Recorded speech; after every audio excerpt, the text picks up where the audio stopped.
Hola, buenas tardes a todas. Bienvenidos a la tercera sesión del ciclo de charlas que organiza RUGE y que tiene lugar todos los martes a las 6 de la tarde y que se pueden seguir a través de la página web de Facebook. Hoy en concreto vamos a hablar sobre propuestas de reducción de jornada y redistribución de jornada y redistribución de la renta. Antes que nada, por si alguien no había seguido alguna sesión, esto se inserta dentro de una campaña llamada Reiniciar el Sistema, cuyo objetivo prioritario es reivindicar un cambio de modelo que garantice vidas que merezcan la pena ser vividas. Porque contextualizar un poco la charla, como ya sabéis, a partir de 2008 surgen numerosas narrativas que nos acusan de que hemos vivido por encima de nuestras posibilidades y a la vez se presenta el crecimiento económico como el elemento que va a permitir no solo recuperar el empleo, sino solucionar y restablecer las condiciones y la calidad de vida persistente. Nada más lejos de la realidad, no solo la crisis se ha corregido, sino que además se ha acentuado. Una crisis que no solo se expresa en términos económicos, sino que también se materializa a través de otras dimensiones, como una crisis ecológica, una crisis de cuidados, una crisis social y también política. Bueno, a partir de 2008 también surgen a través de numerosos enfoques, muchos de ellos complementarios, una serie de propuestas que tratan de situar la vida en el centro y que, bueno, cuyo objetivo prioritario también es mejorar la vida de la gente. Entre esas propuestas de las que vamos a hablar hoy, una es la propuesta de reducción de jornada, que no solo tiene efectos positivos en términos de redistribución del empleo, sino que también permite mejorar la calidad de la vida de los trabajadores. Como decía recientemente un filósofo, si el empleo fuese bueno para la salud, que trabajen entonces solo los enfermos. Bueno, la segunda propuesta también vamos a hablar de hoy va a ser la de la renta básica, que no solo permita blindar una serie de derechos básicos, sino que reduzca también la predominancia del empleo que tiene en nuestras vidas. Una dependencia del empleo y del salario, muchas veces un empleo que no solo a veces tenemos dificultad para acceder al mismo, sino que también se presenta como un empleo en muchas ocasiones precario y sujeto también a extenuante jornada de trabajo. Por último, también abordaremos la capacidad que tiene nuestro sistema de protección social de introducir estas propuestas y desarrollarlas en su plenitud. Vale, sin más dilación voy a pasar a presentar a los ponentes de hoy. En primer lugar, Sara Babiker es periodista del Salto, está especializada en periodismo y en desigualdad y es activista por la renta básica. En segundo lugar, John Bernat es profesor de la Facultad de Relaciones Laborales de la Euskal Herriko Universitatea, espero que lo haya pronunciado bien. También es doctor en Economía del Trabajo en la Universidad Grenoble-Alpes y sus investigaciones se ocupan del análisis laboral y la política de trabajo. También es militante de hace 20 años en la Red de Economía Crítica y es parte del Consejo Editorial de Órdago El Salto. En tercer lugar, vamos a tener el lujo de contar con Daniel Pérez del Prado, es doctor en Derecho por la Universidad Carlos III de Madrid, licenciado en Derecho y en Economía y profesor de Derecho del Trabajo y la Seguridad Social de esta misma universidad. Respecto a sus actuales líneas de investigación, se centran en el análisis interdisciplinar de cuestiones relacionadas con las condiciones de trabajo y los sistemas de protección social. Bueno, en cuanto a la estructura de la charla de hoy, cada uno va a tener un turno de palabra de alrededor de 20 minutos, en total 1 hora, y al final de las mismas reservaremos un espacio para un turno de preguntas, de dudas que hayan surgido al hilo del debate. Y bueno, ya sin más dilación, paso a ceder la palabra a Sara Babiker, que va a hablar sobre la propuesta de renta básica. Hola, ¿qué tal? Bueno, en primer lugar, buenas tardes. Muchas gracias por esta invitación. Como veréis, no me veis, válgame la redundancia. Bueno, soy una periodista con mala suerte con la tecnología, así que intentaré que esto sea menos, ya que va a ser un tanto más radiofónico, digamos, de lo que habíamos previsto. Bueno, pues como decía, en primer lugar, me alegro y estoy agradecida de haber sido invitada a esta sesión, porque bueno, creo que como usáis, ¿no?, como lema de estas charlas, es urgente reiniciar el sistema. Y voy a hablar de la parte que me toca. También quiero expresar desde dónde voy a hablar. Bueno, yo no vengo de la academia, ni soy economista, soy periodista. Y querría como compartir una aproximación, digamos, más divulgativa, ¿no?, y más, digamos, pedagógica sobre lo que considero que es sobre lo que es la renta básica y lo que considero que puede suponer en este reinicio del sistema que necesitamos. Tengo una cierta trayectoria pues defendiendo esta medida, ¿no? Como una cierta obcecación personal, se podría decir. Y bueno, esta labor la he realizado fundamentalmente pues, a través del periodismo, ¿no? Porque es como entiendo que se puede de alguna forma acercar debates urgentes, importantes, que van desde la academia a los movimientos sociales y no diría descenderlos, pero sí trasladarlos, digamos, a la opinión pública también para batallar un poco en el campo del sentido común. En los últimos tiempos hemos hablado mucho de renta básica, ¿no? Más que en toda la vida, casi diría. Y bueno, ya sabemos un poco todas por qué, ¿no? Por esta disrupción de la normalidad, de lo que entendemos que es normal y necesario, ¿no? Que ha supuesto pues tanto la emergencia sanitaria como el posterior confinamiento, como las consecuencias económicas que todo esto ha conllevado, que, bueno, que han traído consigo un golpe muy fuerte al mercado laboral y bueno, pues unas consecuencias que no alcanzamos todavía a ver en su completa dimensión. Y bueno, esto actualizó mucho el debate, unas primeras semanas, ¿no? Esas primeras semanas que suceden a toda disrupción, en la que el escenario de lo posible parece que se amplía y se hace más flexible y maleable. Y se habló mucho de renta básica, se habló de renta básica de emergencia, se habló en fin, de la necesidad de acceder a recursos económicos por fuera, más allá, ¿no? del mercado de trabajo, bueno, que para mucha gente, ¿no? Para las mayorías sociales que no cuentan con capital suficiente o que no tienen otras formas de acceder a recursos, es el único modo habilitado. También este año coincide con la presentación de la Iniciativa Ciudadana Europea por una renta básica universal que persigue trasladar este debate a las instituciones europeas, ¿no? Que no sé si lo sabéis, comenzó el pasado septiembre y que en un año se pone como objetivo juntar 1 millón de firmas pues para trasladar este debate y hacer que la Unión Europea se pronuncie e impulse a los Estados miembros a debatir, implementar este tipo de medida dentro de sus competencias.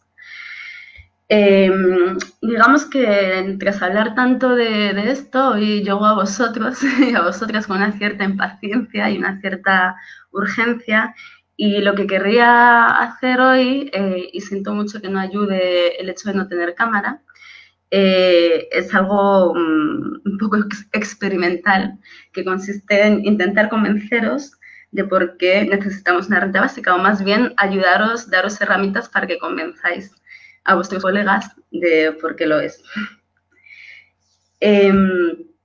Y bueno, pues partiría un poco así, nunca he dado una charla TED, no creo que se me diese muy bien esto, pero bueno, vamos a ir con ello.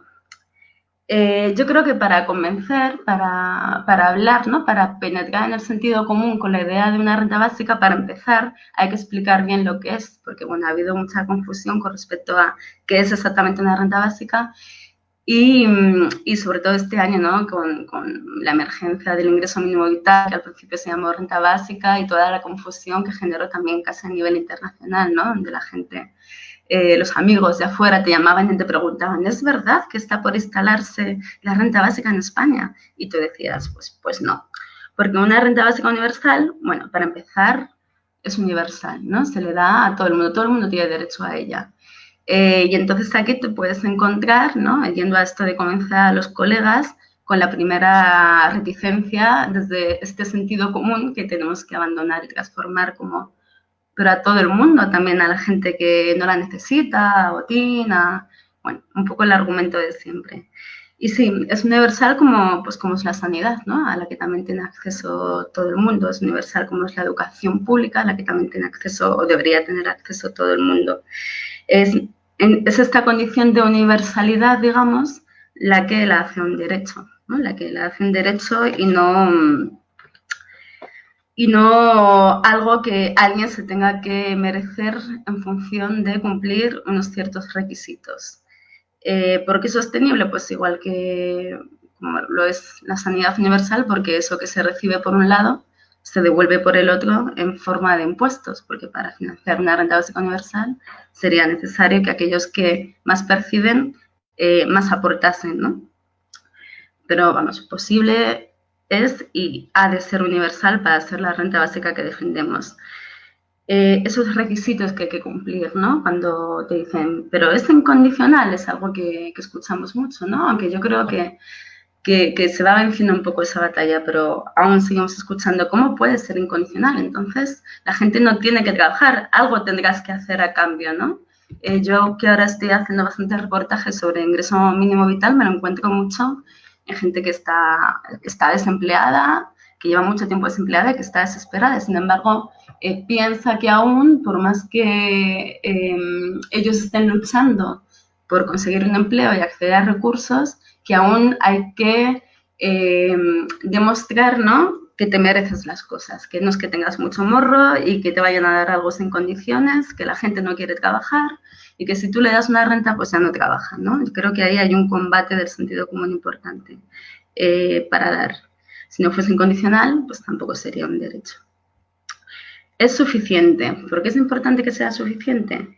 Pues porque si no, no emancipa, ¿no? Porque si no, como, bueno, no me quiero adelantar, pero como gran parte de las críticas que se hacen en cuanto a los peligros de una renta básica universal es que sea una ayudita con la cual, en lugar de emancipar, digamos, pues se complemente, digamos, el salario que te dé por parte de la patronal, ¿no? Entonces, pues como ha pasado con algunas ayudas, como la ayuda al alquiler que estoy recordando aquí en la Comunidad de Madrid hace muchos años, pues la Comunidad de Madrid daba a todo el mundo 200 euros a los menores de no me acuerdo cuántos años, y entonces pues llegaba el propietario del piso, te subía a 200 euros, o te subía a 100, un poco para ti, un poco para mí, y así estamos bien.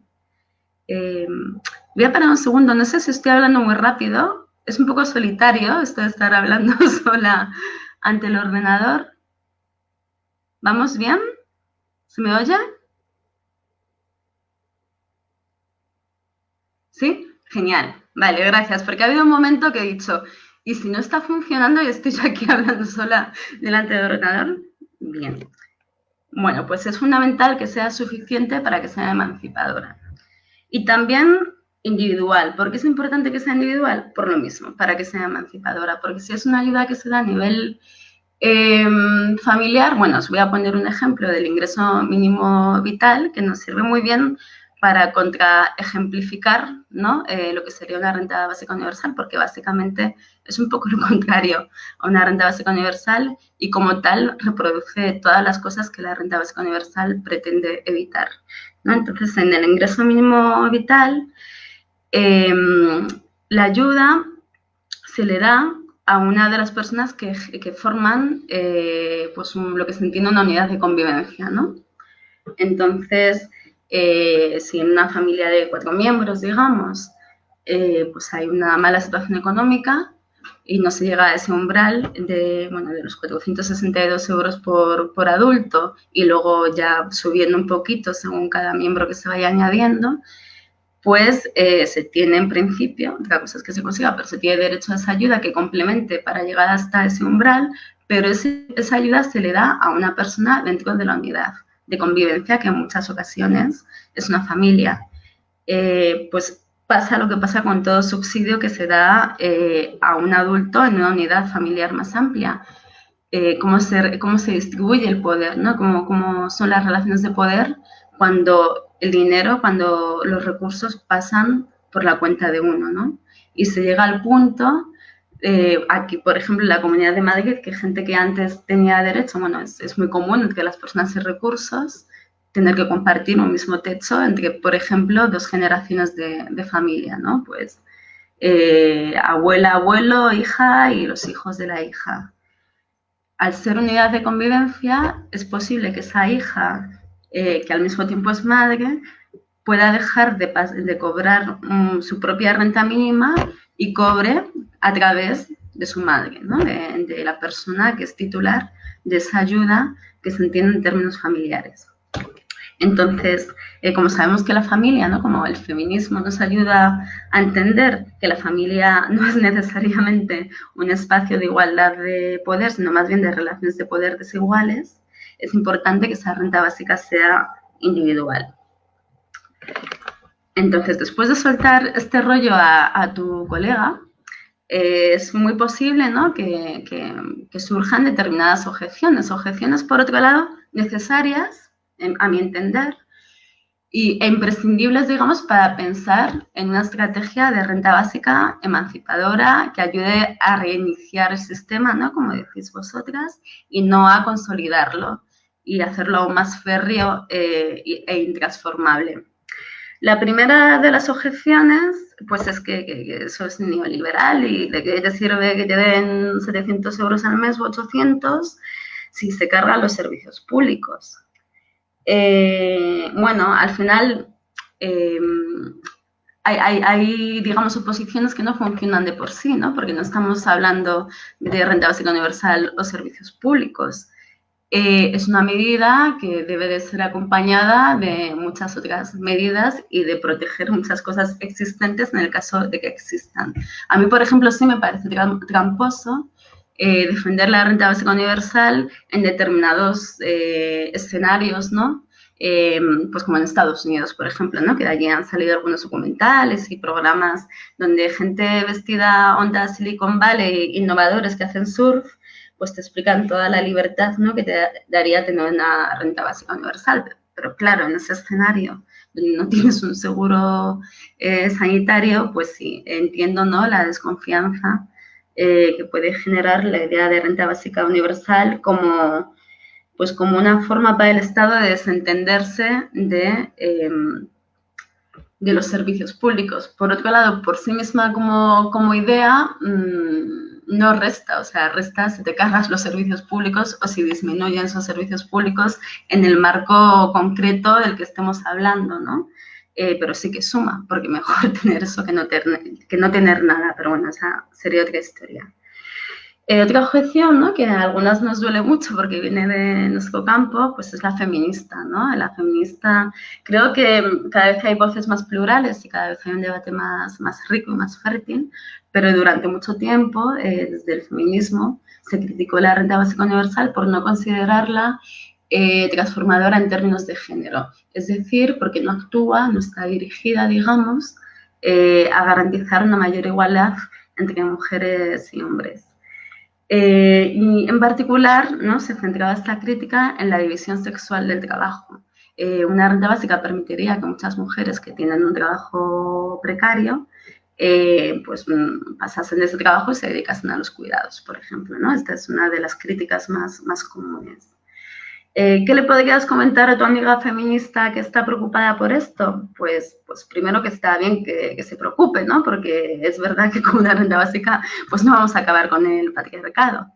Pero bueno, hay desigualdades que van más allá, o no que van más allá, pero digamos que la desigualdad tiene muchas vertientes, ¿no?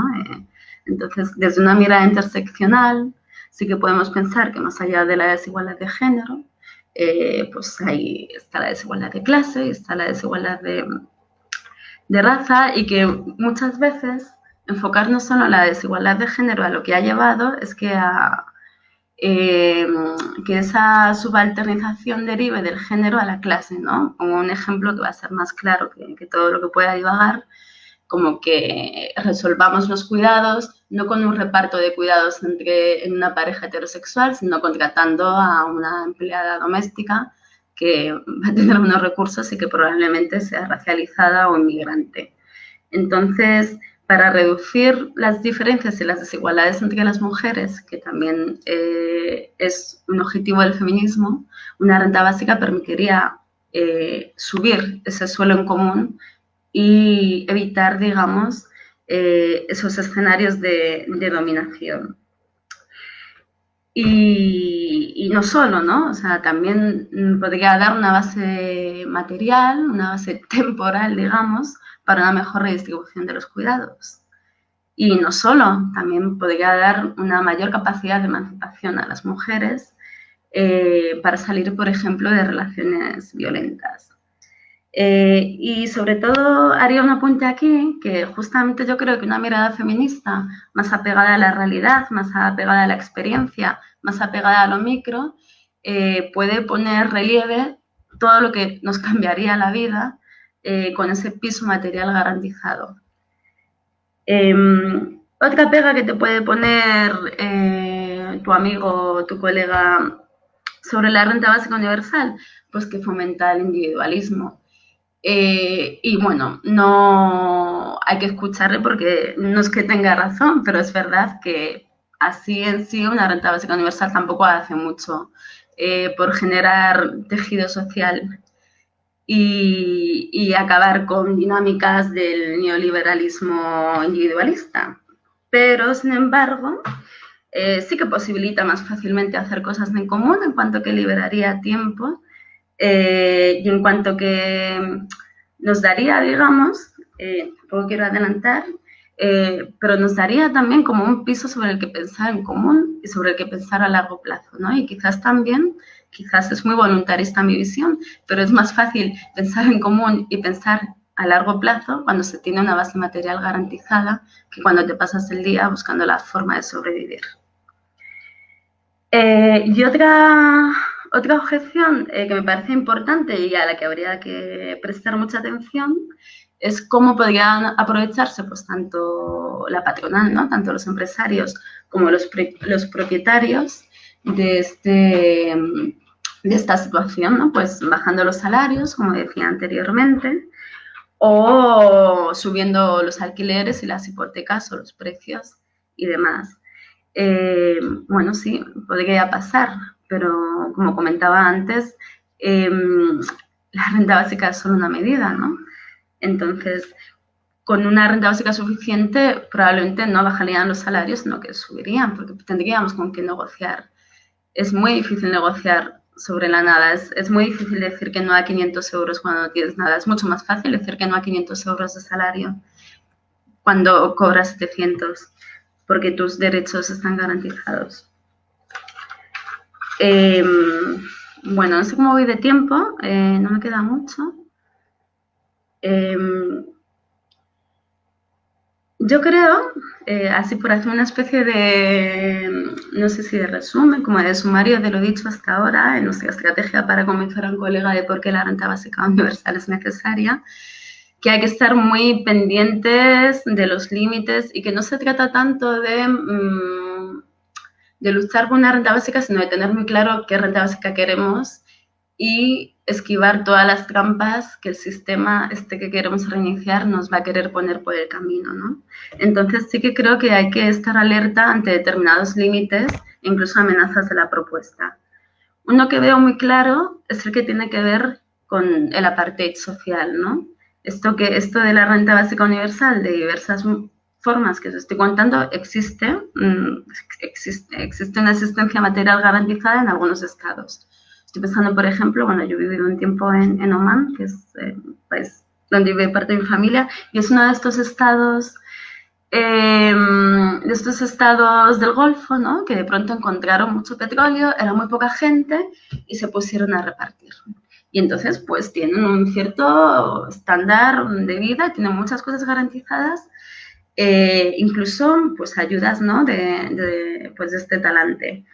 Pero ¿qué tienen también? Pues unas barreras muy, muy fuertes, muy altas para adquirir la nacionalidad y una gran parte de la población que no tiene reconocido ningún derecho. Entonces, si la renta básica va a ser algo que divida a los que tienen derechos y a los que no, ¿no? Y en esta lógica fascistoide que se está imponiendo en nuestros tiempos, vamos a tener a ciudadanos de primera que tengan garantizado un mínimo con esta renta básica y a cambio vamos a ampliar todavía la dimensión de las fronteras que ya son suficientemente profundas, pues esa renta básica no es interesante. Y en esta misma lógica, también creo que es necesario y que si no es ahora, si no es en un primer paso, debe ser justo después, es pensar las cosas en términos globales, ¿no? Hace poco hice un reportaje sobre renta básica hablando con diversos colectivos, con gente de diversos colectivos sobre por qué una renta básica sería positiva, digamos, para su lucha. Y una de las personas con las que hablé, que forman parte de un colectivo antirracista, decía algo que me parece muy relevante, ¿no? Que es, bueno, nos vamos a repartir la riqueza porque es lo justo, pero ¿la riqueza de quién? ¿No? O sea, ¿de dónde viene esa riqueza? ¿Y quién se la va a repartir? Porque si vamos a seguir igual, solo que vamos a mejorar en el norte, vamos a repensar nuestro estado de bienestar en el norte a costa del sur, pues tampoco es un gran avance, ¿no? Hay que estar muy vigilantes ante las amenazas, ¿no?, de apuntalar el capitalismo, de que, como nuestro colega nos alertaba, aunque nosotros insistimos que no tenía por qué ser así, al final tenga razón y esto forme parte de una ofensiva para acabar con los servicios públicos, ¿no? No tiene sentido una renta básica universal sin servicios públicos garantizados.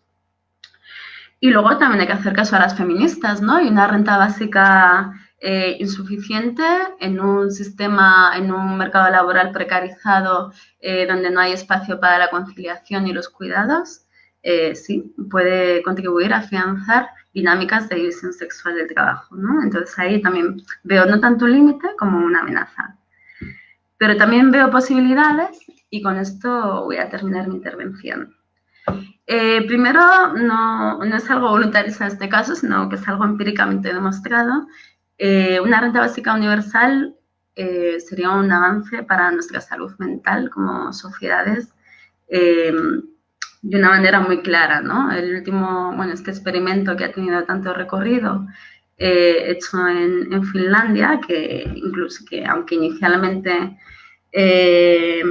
fue relativizado por unos resultados que no se entendían tan positivos, pues una nueva tanda de resultados ha puesto en relieve que es particularmente en cuestiones de salud mental donde se notan los efectos positivos de una renta básica universal y de bienestar en la sociedad. Nos posibilita pensar a largo plazo. Este pensar a corto plazo continuo va a acabar con el mundo, ¿no? Hay una especie de urgencia acelerada que no deja tiempo para reaccionar ni para hacer otra cosa que defenderse de la precariedad y seguir en la carrera loca, ¿no? La posibilidad de pensar a largo plazo nos genera tanto individualmente como sociedad la posibilidad de pensar en otros modelos de vida personal y de horizonte colectivo. Modelos que pueden facilitar, digamos, y que pueden tener en cuenta, pues, otras formas de organizarse a nivel económico, ¿no? Que, no sé, el cooperativismo, por ejemplo, a ver, compartiendo un poco de la experiencia, o sea, es muy difícil mantener una cooperativa. Yo estoy en una.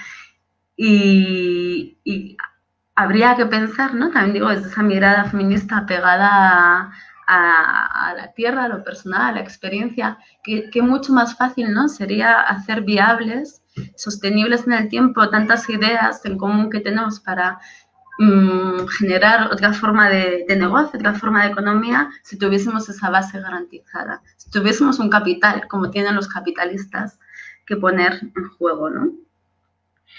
También facilitaría, bueno, que mucho más fácil sería ir a asambleas, ¿no? En muchas ocasiones.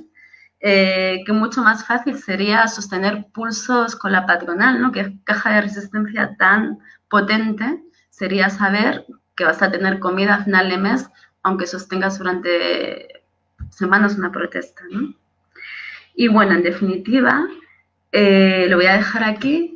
Sí me gustaría, porque entiendo que esto es sobre todo una charla, un diálogo y una conversación, pues en función de lo que os he comentado y de lo que comentarán los compañeros, que retomases, pues dentro de las, bueno, primero quería saber la opinión de la gente sobre la renta básica universal, pero sobre todo si podríais retomar, ¿no?, de estas amenazas, de estos límites, cuáles os parecen los más urgentes, ¿no? Y también de estas posibilidades, cuáles os parecen las más fértiles. Y nada, aquí lo voy a dejar.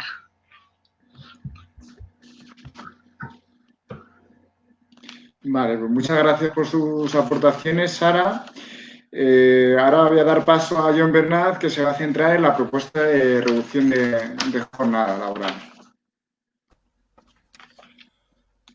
Opa. 1, 2, Hola, 3, bienvenido, probando. John. Opa, Sí, ¿se oye bien?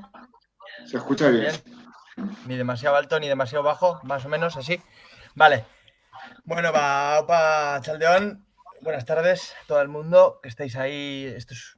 El otro día que ya participé en una de vuestra primera sesión, pues ya decía eso, ¿no? Que bueno, a mí también, como comentaba Sara, se me hace un poco raro, pues estás aquí solo en tu casa, ¿no? Y estás hablando, pues bueno, con la gente siguiendo por las redes, pero bueno, pues son cosas de esto que llaman nueva normalidad. Quería empezar diciendo que me hace especial ilusión pues que el presentador del acto sea Álvaro, ¿no? Con cuyo hermano Mario pues he tenido la ocasión de discutir y de dialogar durante mucho tiempo en la red de Economía Crítica, y también de Sara Babiker, ¿no? Con quien bueno, pues con comparto espacio en El Salto, y con quien además, no sé si no lo habéis visto todavía, pues sus reportajes y su seguimiento de la cuestión de la política social, de la IMV y también de la renta básica, pues me parece destacable, como ella decía en su introducción, en términos de divulgación de la medida, ¿no? Porque muchas veces la gente que estamos pues en el trabajo más académico o más sesudo, pues nos olvidamos un poco de esa pata de la divulgación, y básicamente es muy importante que haya gente socializando y abriendo debates, como ella hace de forma permanente en sus contribuciones en El Salto, ¿no? Y bueno, dicho eso, voy a apuntar menos 20, a las 7, vale, a las 7 me cortas y eso, pero me voy a apuntar yo, que a las 7 ya tengo que acabar. Bueno, voy a hacer, en primer lugar, por ordenarme un poco, voy a hacer una primera exposición de algunas cuestiones sobre por qué creo necesaria una reducción del tiempo de trabajo, una cuestión que básicamente es atemporal y que está siempre casi desde el momento fundacional del movimiento obrero, y que básicamente es parte de la lucha por la distribución y de la lucha por el control de los recursos, que básicamente opera en todas las sociedades y específicamente en las sociedades capitalistas. No me voy a ir a una cosa muy historicista, pero sí decir que haré algún apunte sobre que los ciclos o las etapas que ha tenido el movimiento por la reducción del tiempo de trabajo, gran ausente, por cierto, de los últimos 15 años o 12 años de década perdida, ¿no? Diré algún comentario sobre eso y lo declararé un poco en la realidad española, y luego haré una intervención sobre un segundo punto sobre la viabilidad, ¿no? Porque especialmente la compañera con la que yo trabajo, Verónica Castrillón, y yo, pues consideramos, también con otra gente de la Universidad del País Vasco y otra gente que reflexiona sobre esto, que propone esta cuestión en España, pues como la viabilidad y la pertinencia, ¿no? Y cómo es viable y está justificado que se haga una reducción del tiempo de trabajo generalizada y redistributiva ya, básicamente. Aunque sin caer tampoco en siempre es ya, porque hace unos años también, pues por ejemplo, a Sara, cuando una vez en un debate que estaba ella ahí en Traficantes de Sueño Madrid, yo igual decía lo mismo, pues es que creo que hay que hacerlo ya, y básicamente el ahora, pues cuando no se hacen las cosas o se proponen cosas que no se hacen, pues en cualquier caso, pues luego hay que seguir proponiendo hacerlas, porque básicamente si no hay reducción del tiempo de trabajo, lo que vamos es a un enquistamiento o a una progresiva radicalización de la polarización social, ¿no? Que básicamente es lo que está pasando en las economías en las últimas décadas.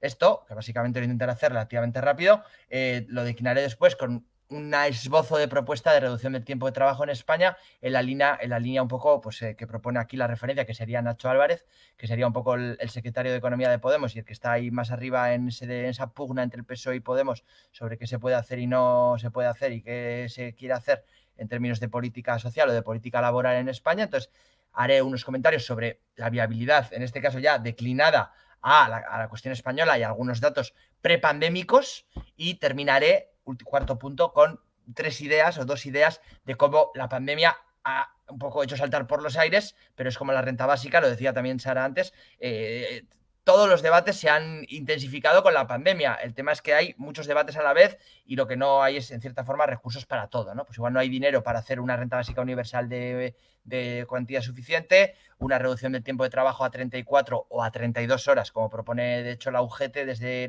hace ya 2 años, o, por ejemplo, otra gran reivindicación que hay ahora, que es el rescate industrial, reforzar el sector público por la educación, la salud, las residencias, la atención a la tercera edad. Bueno, en cualquier caso, apuntaré ahí alguna cuestión de términos de pandemia, porque pues bueno, consideramos que la reducción del tiempo de trabajo pues tiene que dialogar con otras propuestas, pero que básicamente nosotros, por ejemplo, Miquel de la Fuente, que es otro de las personas ya de más edad que a nosotros, a Verónica y a mí, nos ha dado mucha formación y hemos trabajado en varias investigaciones sobre este tema de la reducción del tiempo de trabajo, él básicamente es, o sea, como el vendepeines que al final es el académico que intenta incidir políticamente, pues es que la reducción del tiempo de trabajo es como es más barato que otras propuestas que se puedan hacer de generación de empleo público o de aumento de las rentas mínimas o de las rentas básicas incondicionales, ¿no? Propuestas que a las cuales consideramos que también hay que hacer atención y debatirlas un poco de forma cruzada, ¿no? Como Sara también invitaba a hacer al final de su intervención. Bien. La necesidad, en cuatro ideas de por qué la necesidad de una reducción del tiempo de trabajo ahora, pero también antes de la pandemia y también hace décadas. Yo creo que desde los años 90 ya no hay una gran fuerza, una gran reivindicación de que se reduzca el tiempo de trabajo para todo el mundo, una reducción de la jornada laboral máxima legal, que básicamente cambie la norma de empleo hacia una menor jornada laboral. Hay 4 razones, ¿no? que dirían por qué es necesaria una reducción del tiempo de trabajo. La primera es que el paro no es el paro real oficial que estiman los servicios públicos de empleo o la encuesta de población activa, sino que tenemos un paro subestimado, ¿no? O sea, en España se calcula, en su momento lo hizo Eduardo Garzón en el 2014 o algo así, y ahora, por ejemplo, en Euskadi lo está volviendo a hacer ya de forma más el Instituto de Estadística. O sea, si nosotros en una contabilización de cuánta gente está en paro sumamos a lo que se llama la gente que está parada desanimada, o sea, que ya no busca activamente empleo, y también sumamos a todo el tiempo parcial forzado eminentemente o con una gran mayoría de mujeres en ese paro, en ese tiempo parcial y también ese tiempo parcial forzado. De hecho, creo que fue la UGT en un informe en el 2015 que básicamente decía que si algo había cambiado con la pauta del empleo a tiempo parcial en España desde el 2008 hasta el 2015 era que básicamente había aumentado, por un lado, la gente que hace horas extras, igual eso era otro informe, pero son como 2 informes que hizo la UGT en 2015. Uno, que había un aumento de las horas extras no pagadas, pero sobre todo en relación al tiempo parcial, que había, pues si antes de la crisis el tiempo parcial forzado era 1/3 del tiempo parcial, ya para 2015-16 era 2/3, ¿no? O sea, 2 de cada 3 personas, en su mayoría mujeres, que trabajan a tiempo parcial, manifiestan en todas las encuestas que se les hace que no trabajan a tiempo parcial porque no encuentran un trabajo a tiempo completo, ¿no? Lo cual es evidentemente paro parcial también, es medio paro. Si te estás trabajando a tiempo parcial y buscas, porque no te da para vivir con el tiempo parcial que tienes, porque pensemos que el salario hora medio en España de un trabajo a tiempo parcial es de 10 euros y el de un trabajo a tiempo completo es de 14 euros la hora. Eso, si además sumamos que los empleos de tiempo parcial son, en su gran mayoría, creo que el 75-80% de los empleos a tiempo parcial son de mujeres y, por lo tanto, con un salario medio mucho menor, pensar, no es el dato para España, pero en Euskadi, por ejemplo, un trabajador a tiempo completo, una mujer gana de media 9.000 euros menos al año que un hombre, ¿no? Entonces, bueno, ahora parece que va a haber iniciativas para acabar con la desigualdad estructural, patriarcal de las relaciones laborales, pero en cualquier caso, ese paro subestimado nos pondría por 7 puntos, 8 puntos más de tasa de paro de lo que realmente se estima, ¿no? Entonces, eso sería una especie de tasa de paro real que hace que el paro es mucho más del paro oficial que se suele calcular. No me voy a detener en esto. La segunda cuestión, por qué es necesario, si no urgente, una reducción del tiempo de trabajo, es porque, y esto es una cosa que también hemos ido reflexionando en los últimos años, las economías capitalistas, sobre todo en los momentos de crisis, tienen un proceso de recomposición. Es decir, las empresas que peor van se cierran y las empresas que mejor van ganan, en cierta forma, esa cuota de mercado de las empresas que cierran. Esto lleva a que, no a nivel de empresa, pero a nivel de sector y sobre todo a nivel macroeconómico, las economías capitalistas ganan productividad día y productividad hora, por hora trabajada, por día trabajado o por empleo anual, tiempo completo, según, da igual cómo se calcule, las economías capitalistas tienden a un aumento de su productividad. Otra cosa es la rentabilidad y el beneficio, pero la productividad horaria y por jornada de trabajo aumenta, ¿no? Por esa recomposición entre empresas y también por una mejora del proceso técnico. En su momento nosotros calculábamos que lo que igual hace 40 años hacía falta 100 horas de trabajo, ahora se producían 25. Entonces, bueno, la productividad horaria ha crecido mucho. Claro, si tú en ese creciente aumento de la productividad macroeconómica no hay una política de distribución primaria hacia el trabajo, lo que se hace en la economía es se hace una economía cada vez más anquilosada, porque la mayor parte de ese excedente nuevo, de ese incremento de productividad o de ese aumento progresivo de la productividad va a parar a la parte del capital. Entonces, bueno, para empezar, el capital se recompone, unos capitalistas se cierran y otros se hacen más gordos, pero si la parte del trabajo va perdiendo el trozo de la tarta, pues lo que hacemos es una economía, bueno, que tiene muchos problemas en términos keynesianos de consumo y en términos socialistas de incapacidad de la clase obrera de tener una cierta estabilidad para hacer valer sus demandas, ¿no? Bueno, desde diferentes puntos de vista, esto es un problema grave de la economía española, ¿no? Como mucha gente ha diagnosticado en los últimos tiempos. Entonces, lo que tiene es, ¿cómo se recompone la distribución primaria de la renta? Pues, hombre, o aumentando los salarios totales, aumentando los salarios a tiempo completo y a tiempo parcial y haciendo una política de aumento de los salarios, no solo del salario mínimo, sino de todos los salarios. Es una opción. Y la otra opción es reducir el tiempo de trabajo sin reducir los salarios, de forma que la productividad horaria aumenta la parte que se queda al trabajo, ¿no? Esto es una política muy eficaz en términos redistributivos y muy necesaria en términos de esa distribución cada vez más injusta de lo que se produce en las economías capitalistas, particularmente en la española. El tercer elemento es de redistribución o de distribución secundaria, es la cuestión fiscal, ¿no? O sea, todos los informes que hacen los técnicos de Hacienda, todos los diagnósticos que se hacen demuestran que el capital cada vez paga menos impuestos, especialmente después de la salida de la crisis en 2013-2014, lo que se hace es desfiscalizar los beneficios. Por hecho, bueno, no puedo entrar en detalles, pero el impuesto de sociedades tiene una gran parte que no se ve luego en las agencias tributarias. O sea, quiero decir, los datos sobre impuestos, sobre beneficios, sobre excedentes brutos de explotación de las economías capitalistas, concretamente la española, luego en la ciencia tributaria, prácticamente el 50% de los beneficios empresariales luego no aparecen en los datos de la agencia tributaria, cuando el 99,9% de las rentas del trabajo, de las rentas salariales, sí aparecen en la agencia tributaria. O sea, no hay un asalariado o una asalariada que no pague sus impuestos al tipo que establezca el IRPF, y más del 50% del beneficio empresarial no paga nada, cero. Pero bueno, esto es otro problema que, insisto, se puede solucionar de otras formas, pero podría tener una necesidad de que el impuesto que luego presentaré más adelante, de cómo se podría repartir el tiempo de trabajo con una reforma fiscal, esto lo arreglaría o en cierta forma reequilibraría la balanza, ¿no? Y luego, por último, es que la cuarta razón de por qué es necesario una reducción del tiempo de trabajo es porque es que ya hay una reducción del tiempo de trabajo que es dual. O sea, cada vez que hay una crisis en España, hay una gran parte de gente que se va al paro. Reducción del tiempo de trabajo a 0. Y luego hay otra parte que se queda de forma más intensiva trabajando en las empresas y además cada vez con peores con peores salarios hora, pero sobre todo con jornadas también. Claro, si se intensifica el trabajo, se despide una parte de las plantillas, pues lo que hay es una intensificación de otros trabajos. Y esto además dificulta, se hace imposible un reparto equitativo del trabajo de cuidados. Es decir, la reducción del tiempo de trabajo por razones evidentes, porque trabajar 40 o trabajar 35 o trabajar 30 horas a la semana tiene un impacto sobre el tiempo libre para hacer otras tareas, especialmente para que los hombres participemos en las tareas de cuidados que, a pesar de que identitariamente ya parece que es lo políticamente correcto, todas las encuestas que hace pues un poco las instituciones feministas de análisis de usos del tiempo y demás demuestran que el reparto de cuidados sigue siendo totalmente inequitativo. Entonces, ¿por qué es importante? Hay una necesidad de una reducción del tiempo de trabajo. Esto es un diagnóstico que el movimiento obrero ya hizo en el siglo XIX, en el gran y épico, en la gran lucha por las 8 horas.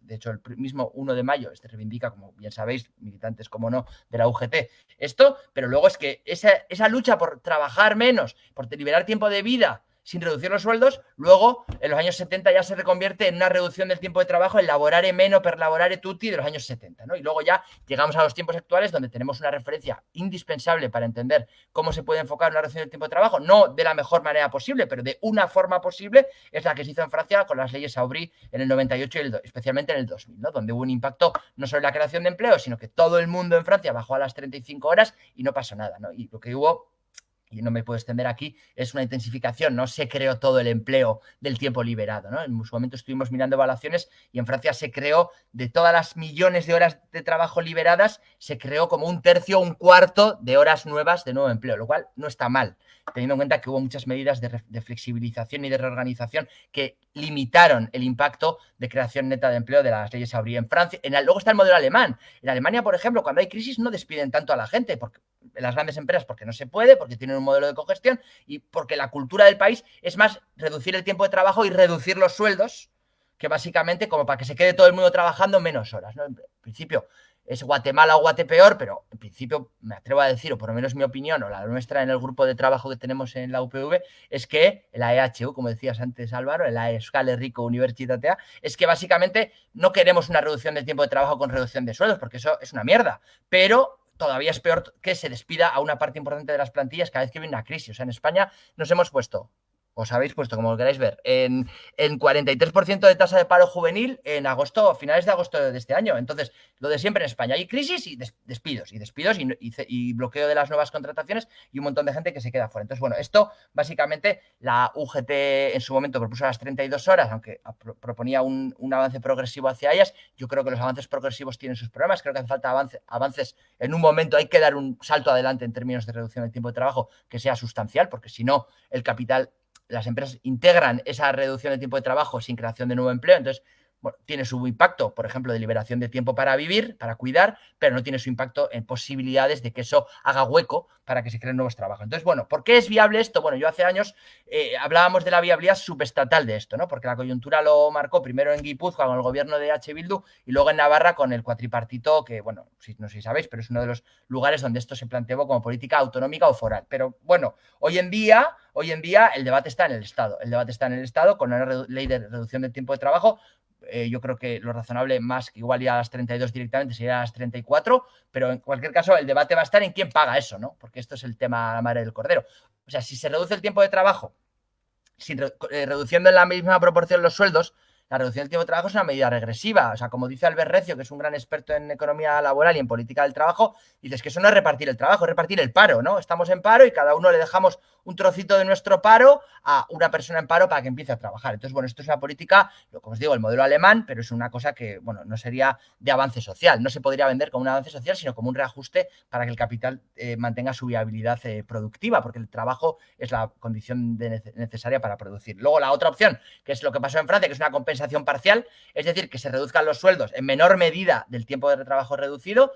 Esto, por ejemplo, en el caso francés fue especialmente eficaz para los bajos salarios, pero luego ya para los salarios medios y altos, pues el cacho que te quitan por la reducción del tiempo de trabajo pues era mayor, ¿no? En cualquier caso, podría ser un punto intermedio, pero bueno, nosotros por lo menos consideramos, y nos gusta mucho cuando Nacho Álvarez lo dice de forma clara, lo que queremos y lo que es realmente justo para repartir mejor la tarta, para bajar el tiempo de trabajo para todo el mundo a la vez, para que eso permita una reducción de la división sexista del trabajo y, en cierta forma, permita hacer algo de hueco para crear nuevos empleos, es una reducción del tiempo de trabajo sin reducción de sueldos, ¿no? Entonces, bueno, o sin reducción de sueldos menores a 2.500, 3.000 euros. Entonces, bueno, si a la gente de salarios medios y bajos no les va a bajar el sueldo, todo el mundo lo va a apoyar. Evidentemente, a la gente que gana mucho, pues hombre, de hecho, muchas políticas voluntaristas de reducción del tiempo de trabajo hablan de eso, ¿no? Que la gente trabaje menos y baje en la misma proporción el sueldo, pero es claro, eso vale para los cuadros medios y para los cuadros superiores de la economía. No vale para la gran masa de trabajadoras, especialmente del sector de servicios, de los sectores de servicios,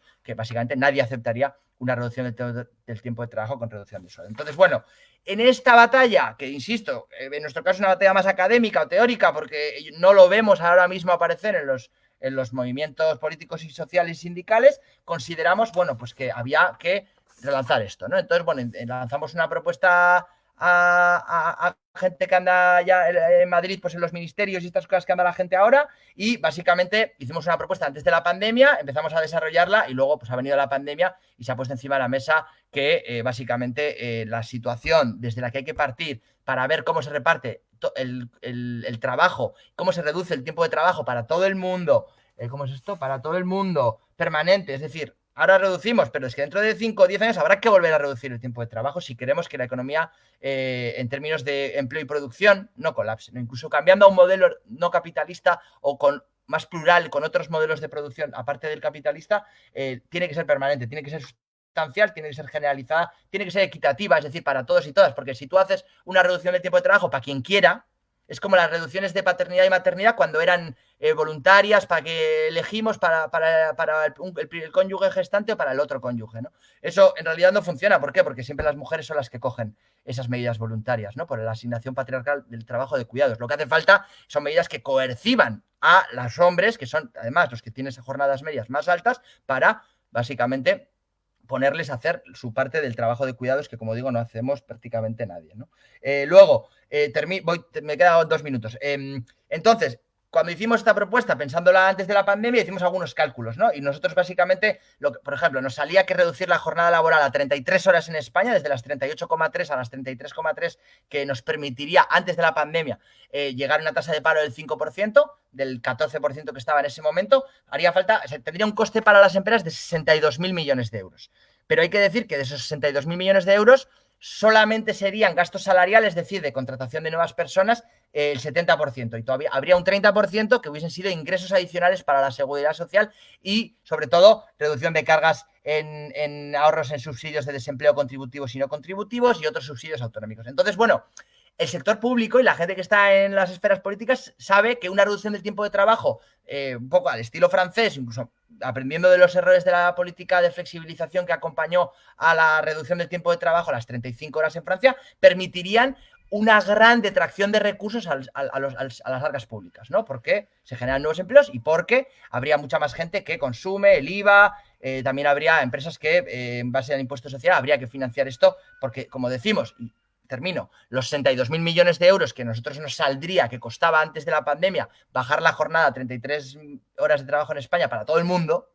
Básicamente, el tema es quién lo paga, cómo lo pagamos. Entonces, ¿qué decimos? Que lo pague cada empresa, ¿no? Pues es muy fácil. De una posición anticapitalista, siempre, no, pues que lo paguen los empresarios. Ya, pero si los empresarios pequeños o los empresarios intensivos, con empresas intensivas en trabajo, se hunden por eso y solo quedan las empresas muy tecnológicas y las empresas muy intensivas en capital, que encima son las más beneficiosas o las más rentables, lo que hay es que repartir, valga la redundancia, esa política de reparto del trabajo. Y en este caso, bueno, nosotros no somos fiscalistas, ¿no? Verónica y yo, pero lo que propondríamos es que haya un impuesto del reparto donde todas las empresas contribuyan a la reducción del tiempo de trabajo y puedan detraer ese coste, lo que le toque pagar de la reducción del tiempo de trabajo generalizada, lo puedan detraer en los costes que incurran de creación de nuevos empleos. Entonces, si tú reduces el tiempo de trabajo a todo el mundo y contratas a una o varias personas para suplir ese tiempo de trabajo liberado, que eso haga que tu cuota a pagar de ese impuesto del reparto o de esa partida del impuesto de sociedades, que también podría ser, a lo que haría es incentivar que la gente supla la reducción del tiempo de trabajo con nuevas contrataciones, que básicamente es uno de los 3 patas de los que decía antes, ¿no? De reducir el paro, repartir mejor la renta y liberar tiempo de vida para cuidar y para ocuparse de las tareas reproductivas. Entonces, bueno, esto pasó antes de la pandemia, pero claro, luego ahora ¿qué pasa? Que los datos se han revolucionado, porque ahora mismo, y no tengo estamos ahora mismo mirando la EPA, la segunda EPA, la EPA del segundo trimestre del 2020 para ver un poco el primer impacto que ha tenido la pandemia y cómo queda este pastel de posibilidad de reducción del tiempo de trabajo. Lo estamos haciendo para una comunicación a las jornadas de economía crítica que habrá el 4 o 5 de febrero en Santiago de Compostela. Y bueno, Verónica, que es una máquina del cálculo macro, ¿no? Yo soy un poco el juglar que cuenta la batallita, pero básicamente nosotros lo que vemos es que España tiene un déficit de fiscalidad, básicamente el 38% del PIB de la Unión Europea 28 son ingresos públicos fiscales y en España es como un 32%, o sea, nos falta como 6 puntos de Producto Interior Bruto de ingreso fiscal que permita financiar rentas básicas, que permita financiar empleo en educación y salud, que permita reducción del tiempo de trabajo, pero en cualquier caso lo que hace, pone de evidencia de nuevo esta pandemia, entre otras muchas cosas de las que no todo el mundo tenemos nuestra propia visión, es que volvemos al viejo modelo español de que en cuanto hay crisis, el capital se espanta, deja de invertir y despide a todo el mundo, ¿no? Entonces, claro, eso es un problema regulatorio, de legislación, pero también es un problema del modelo productivo. Entonces, bueno, esto como no se va a arreglar en 2 telediarios, nosotros, Verónica, yo, Miquel de la Fuente, como os decía antes, y bueno, alguna otra gente con la que tenemos diálogo al respecto, lo que consideramos es que es volver a caer en el mismo modelo fracasado de español, de volver a sacar a toda la gente joven del mundo laboral y de volver a hacer un montón de despidos y luego la gente que se apañe, ¿no? Y nosotros, o sea, consideramos que una política de reducción del tiempo de trabajo en este momento en el que hay una encrucijada de, otra vez, cómo resolvemos la crisis del capitalismo en términos de política social, de política de avance, desde las organizaciones de izquierda, los partidos, los sindicatos de clase, etcétera, los movimientos ecologistas, los movimientos feministas, todo el movimiento vecinal, todo el movimiento barrial. Ahora mismo es un momento de hacer frente por un avance social. Y dentro de ese avance social, lo que nosotros decimos, igual es un poco pretencioso y no quiero minusvalorar la propuesta que me ha precedido y la que me va a posponer ahora, que me parece igual de relevante e interesante que la que hago yo, pero lo que nosotros decimos es un poco como que la reducción del tiempo de trabajo es más barato en términos de impacto, o sea, los efectos son más relativos al coste que puedan tener. Pero bueno, eso es un tema que dejo, si queréis, para el debate posterior. Vale, pues muchas gracias, John y Sara, por vuestro tiempo y por explicar también 2 propuestas muy interesantes a la hora de pensar y ofrecer una alternativa para tener un modelo de desarrollo más sostenible desde el punto de vista social. Vale, y ahora voy a dar paso a Daniel Pérez, que va a hablar sobre la potencialidad del sistema de protección social de incorporar estas propuestas y desarrollarlas en su plenitud. Adelante, cuando quieras. Bueno, muchas gracias por la presentación y sobre todo por la invitación. La verdad es que me siento como en casa y también quería daros, aparte de las gracias, la enhorabuena por esta iniciativa de esta serie de webinars que estáis planteando en estos tiempos donde la reflexión es tan escasa y donde incluso la mentira o la falta de argumentación está en todas partes, en el debate político, en las noticias, en las redes sociales, el plantear temas tan importantes con sosiego y con argumentos me parece que es un servicio público también que estáis prestando desde RUGE. He preparado un pequeño PowerPoint, así que voy a compartir pantalla. Antes ha funcionado y ahora espero también que funcione. Creo que ya me estáis viendo antes de poner pantalla completa, si me lo estáis viendo las diapositivas, si me lo confirmáis por el chat. ¿Ya lo veis? Sí, ¿verdad? Estupendo. Pues voy a compartir la pantalla completa. Vamos a ver. Bueno, os decía, me han precedido dos propuestas enormemente ambiciosas, iba a decir teóricas, pero con visos de llevarse a la práctica. A mí me toca quizá una parte no tan bonita, que es la de la descripción de la realidad, ¿no? Y hasta qué punto lo que tenemos ahora, nuestro sistema de protección social, nuestro sistema de seguridad social, puede contribuir a alcanzar metas tan loables como la que describía Sara de la renta básica. Por cierto, que he echado un vistazo también a vuestro documento, por el que también os felicito. Intentaré hacer alguna referencia a lo largo de mi presentación y precisamente me parece que tiene dos puntos muy positivos. Por una parte, sobre todo en el ámbito de condiciones de trabajo y negociación colectiva, son propuestas muy sensatas, tan sensatas que algunas de ellas van a ver la luz inmediatamente en las reformas legislativas que vamos a tener en esta legislatura. Y hay otra parte también más, revolucionaria o idealista, que es precisamente la que me toca a mí, la de la protección social, donde hacéis referencia también a la renta básica. Decía Oscar Wilde que el progreso es la realización constante de utopías y, por tanto, ese equilibrio que habéis alcanzado entre ser utópicos y a la vez ser realistas me parece muy, muy acertado. Y en este esquema, en esta situación que tenemos, en qué medida la seguridad social o la protección social desde una perspectiva más general puede contribuir a alcanzar esas metas, os había preparado estos 4 puntos muy sencillitos. En primer lugar, ¿cuál es el origen de la situación? Nada a favor que vivimos hoy en día. Y en segundo y tercer lugar, el punto 3 y 4 lo voy a tratar conjuntamente, en qué medida la seguridad social puede contribuir a la redistribución de la renta. Desde un punto de vista económico hablaríamos que se puede redistribuir desde el lado de los ingresos y desde el lado del gasto. Lo explicaba muy bien John. Si nos circunscribimos a la seguridad social, el lado de los ingresos son las cotizaciones y del lado de los gastos tenemos las prestaciones, como puede ser la prestación por desempleo o las pensiones, la de jubilación, la de incapacidad, pero también los servicios. Y aquí en particular me gustaría referirme, ya que no me puedo centrar en todos, en aquel que está más conectado con el mercado de trabajo, que son las políticas activas de empleo. En relación al origen, no os asustéis por la imagen de Margaret Thatcher y John Reagan, pero me parece que simbolizan ambos ese cambio de paradigma que se produce en los 70, el auge de las políticas liberales que aún hoy en día, 50 años después, pues siguen tan potentes, ¿no? Es en este momento cuando se pone en cuestión los estados del bienestar, se habla de la denominada crisis fiscal, no hay suficiente dinero, dicen desde estas posturas políticas y también teóricas, para sufragar los estados del bienestar y, por consiguiente, la única alternativa es su reducción. Y con una segunda derivada también muy importante y que afortunadamente hoy en día se está empezando a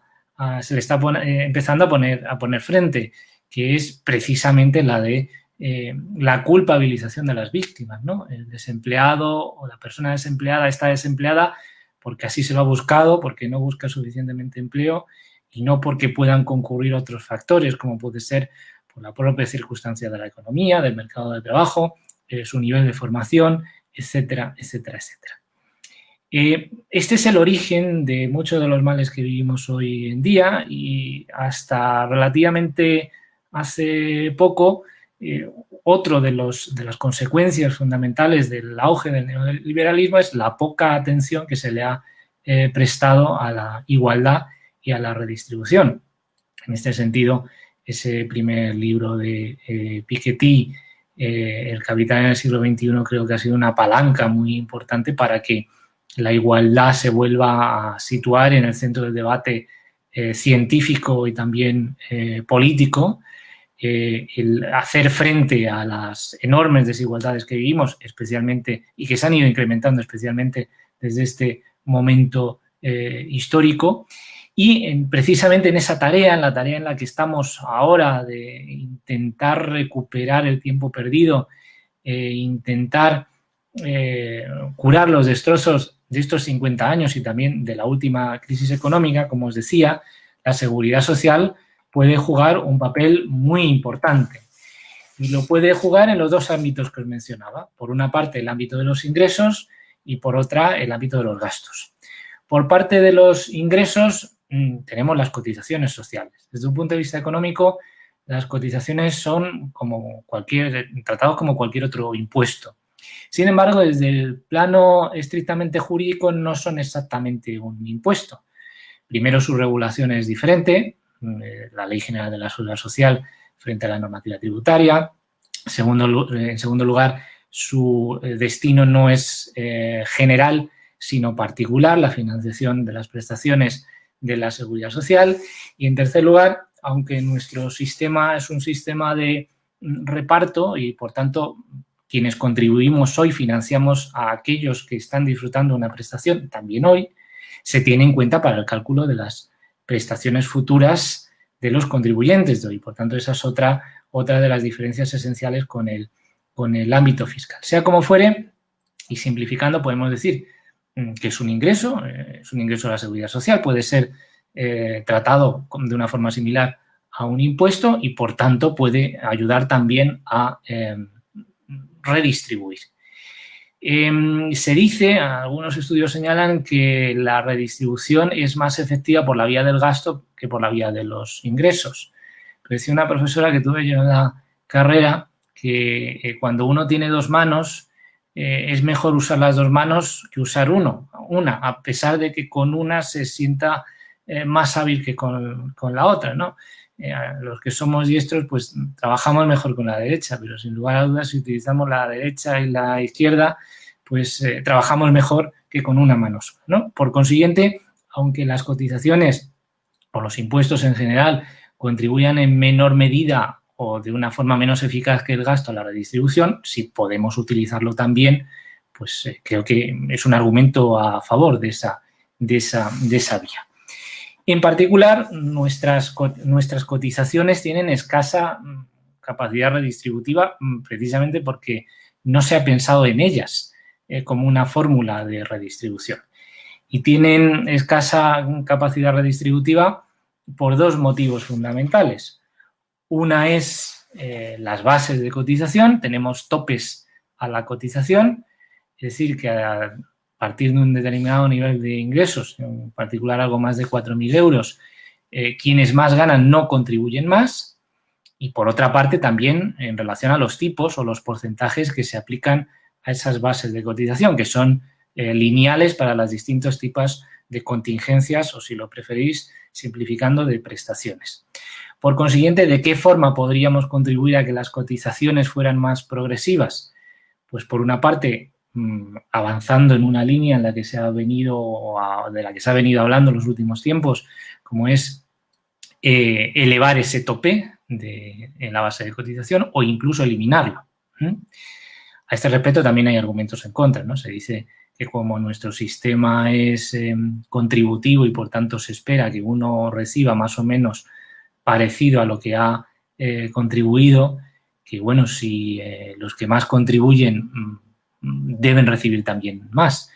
Bueno, también es cierto, dando argumentos en contra, que nuestro Tribunal Constitucional ha dicho que el principio de contributividad está modulado o limitado por el principio de solidaridad. Y por consiguiente, si queremos que quienes más ganan contribuyan más y, sin embargo, no reciban también más, sería constitucionalmente legítimo. Y, en segundo lugar, también modulando los tipos o los porcentajes que se aplican a esas bases de cotización. Como os decía, es lineal, pero nada impediría que fuera progresivo o que se pudieran establecer varios tramos. De hecho, en otros países, como en Bélgica, ocurre, y eso precisamente hace que las cotizaciones sociales se utilicen también con esa otra finalidad, en principio no esperada, que es la de la redistribución. Pero el gran ámbito en el que la seguridad social puede contribuir a la redistribución es precisamente el de las prestaciones. Hace unos días otra colega os enseñaba un gráfico parecido a este, os enseñaba el gasto social per cápita. Yo os voy a enseñar el gasto social como porcentaje del PIB, ¿no? En relación a lo que somos, al tamaño de nuestra economía. Veis que estamos por encima de la OCDE, somos la barra rojita frente a la naranja de la OCDE, es decir, que estamos relativamente mejor que otros países, pero también a la vez estamos peor que los países a los que nos gustaría parecernos. Países como Alemania, como Italia, como Francia o como Bélgica. Me parece que nuestro ámbito de referencia no es Hungría o Eslovenia, sino estos otros países. Por consiguiente, cuando se habla de prestaciones del estado del bienestar y se habla precisamente de ese argumento que señalaba al principio de no es sostenible, bueno, pues parece que por la vía del gasto es sostenible, que podríamos dedicar algo más de lo que producimos a financiar el gasto social, ¿no? Precisamente no creo que los alemanes sean unos locos a este respecto y consiguen gastar más, siendo su economía también mayor que la nuestra. Y si nos centramos en las prestaciones, en el porcentaje de prestaciones como porcentaje del PIB, veis que en lo que más, también estamos mejor que la media, pero también lejos de los países a los que nos gustaría parecernos, y podéis ver que en lo que más gastamos es en pensiones. Y precisamente las pensiones son la prestación de la seguridad social que más capacidad de redistribución tiene. Y de ahí que me parezca muy acertadas algunas de las propuestas que incluís en vuestro informe, como la de, rescatar la llamada hucha de las pensiones o el fondo de reserva. Yo creo que ese tipo de fondos funciona mejor en prestaciones a corto, que dan mayores resultados a corto plazo, como el desempleo, pero en todo caso bienvenido sea. Y bienvenido sea también situar el debate precisamente en el gasto y no en los ingresos. Creo que como sociedad lo que nos tenemos que plantear es qué queremos gastar y a partir de ahí ver de dónde vamos a obtener los recursos. Si el debate lo llevamos a donde los liberales quieren, que es si hay recursos o no, ahí siempre vamos a salir perdiendo. Y decía, me parece muy interesante esta propuesta que hacéis vosotros y me parece muy interesante también que hagáis propuestas en materia de pensiones, porque otro de los grandes falsos debates que veo y que veo también en mis alumnos es precisamente el de la confrontación entre jóvenes y entre personas mayores. Cuando Marx hablaba de obreros o proletarios del mundo unidos, o bueno, hablando para una organización ugetista, cuando Largo Caballero hablaba de obreros conscientes y organizados, lo que venían a manifestar es que si la parte débil se desune, los que salen perdiendo son la parte débil. Si enfrentamos a los jóvenes con los mayores, diciendo que los mayores son los que disfrutan de unas condiciones privilegiadas por tener una pensión de jubilación, pues quienes salen perdiendo son los jóvenes y los mayores. Lo mismo ocurre con quienes tienen contratos indefinidos y temporales o, en fin, quienes tienen un empleo o están en desempleo. Por tanto, y volviendo a las prestaciones, la principal es, como decía, en materia redistributiva, las pensiones y en particular las pensiones de jubilación. Por consiguiente, todo lo que hagamos para fortalecer el sistema de pensiones irá también a favor de la redistribución. En segundo lugar, la segunda gran prestación es la prestación por desempleo. Si observamos y analizamos los estudios comparativos que se han hecho, nuestro sistema de protección por desempleo tiene un grado de generosidad intermedio. Y aquí también hago un llamamiento de lucha contra las fake news. Parece que, en fin, los desempleados, las personas desempleadas viven en unas condiciones inmejorables. Y no es así, no es así. Tenemos un sistema de desempleo normal, en la media. Es más, si dividimos y vamos al detalle, la parte contributiva, la que se financia y se calcula con cotizaciones, es relativamente generosa.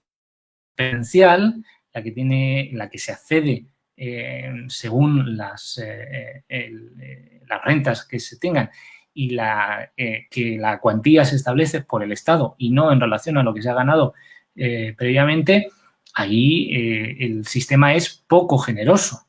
Hasta tal punto que esto es algo de lo que se suele hablar poco, que no llega a cubrir el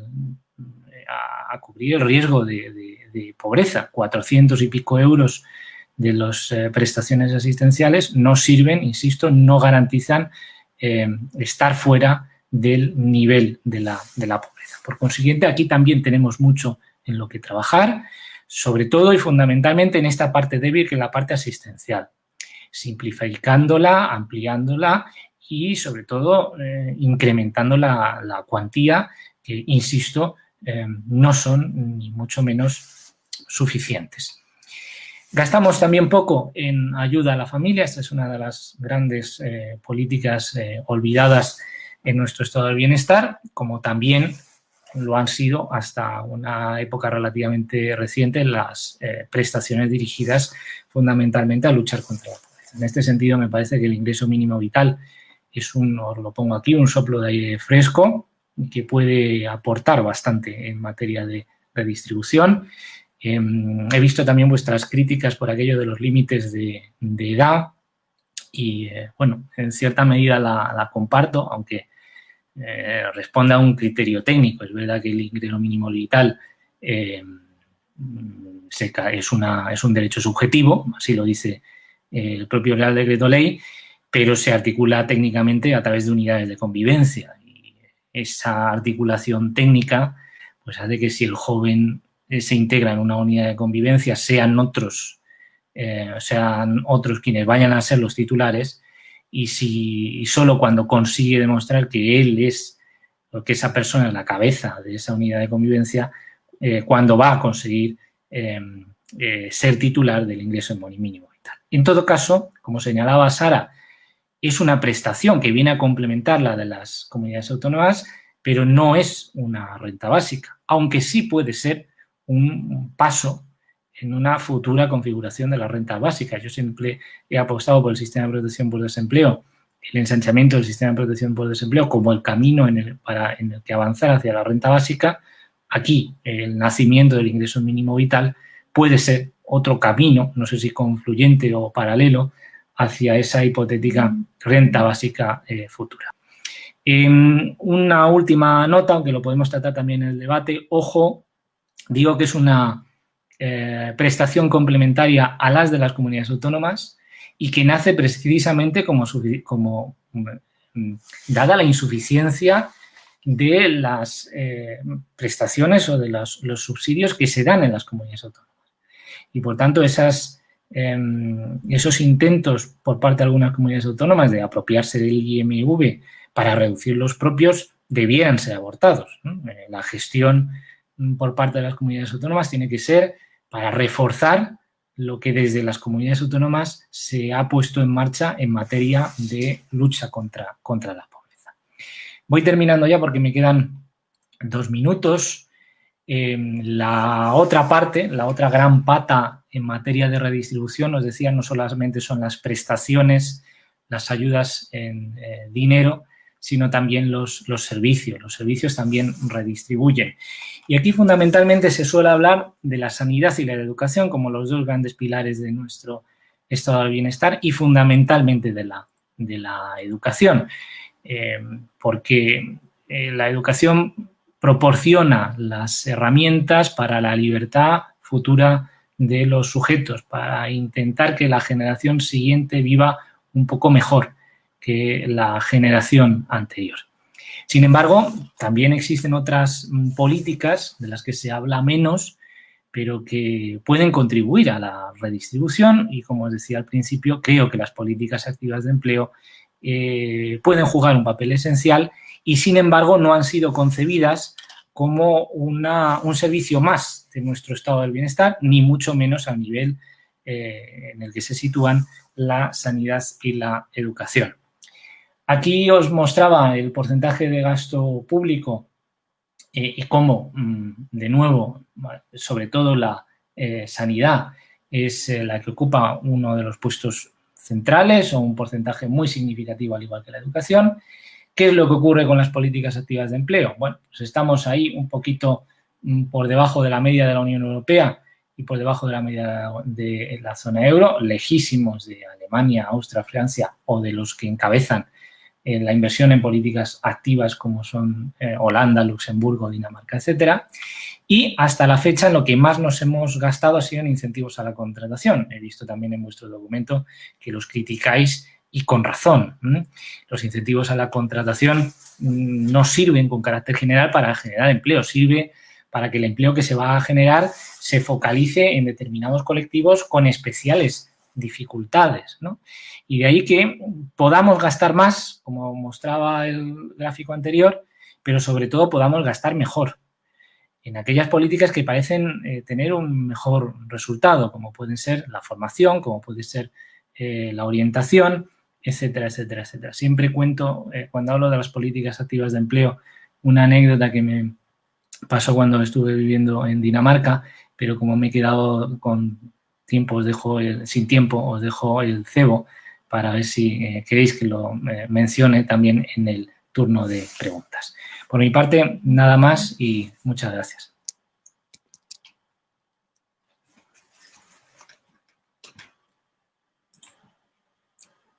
Vale, pues muchas gracias, Daniel, por tu explicación.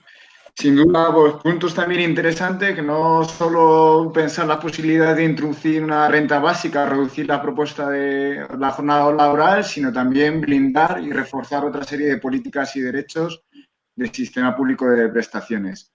Vale, y sin extenderme más, vamos a pasar al turno de preguntas. Bueno, voy a ir leyendo una serie de preguntas que han dejado en el chat de Facebook. La primera está dirigida a Sara y, bueno, me ha llamado la atención que los emprendedores de Silicon Valley defiendan la renta básica. ¿No será que les viene bien este modelo para justificar su modelo de trabajo basado en la colaboración? ¿Es compatible la renta básica universal con un modelo económico cuyo eje esté basado en el trabajo? Vale, cuando Sara. Bueno, voy a ver si me ordeno porque hay como bastantes cosas muy jugosas, ¿no? Primero, yo creo que para defender la renta básica... Uy, ¿alguien? ¿Me oigo a mí misma en el micrófono de alguien? Para defender la renta básica, creo que es necesario no entrar en una especie de confrontación con el trabajo, ¿no? O sea, no es políticas de empleo o renta básica.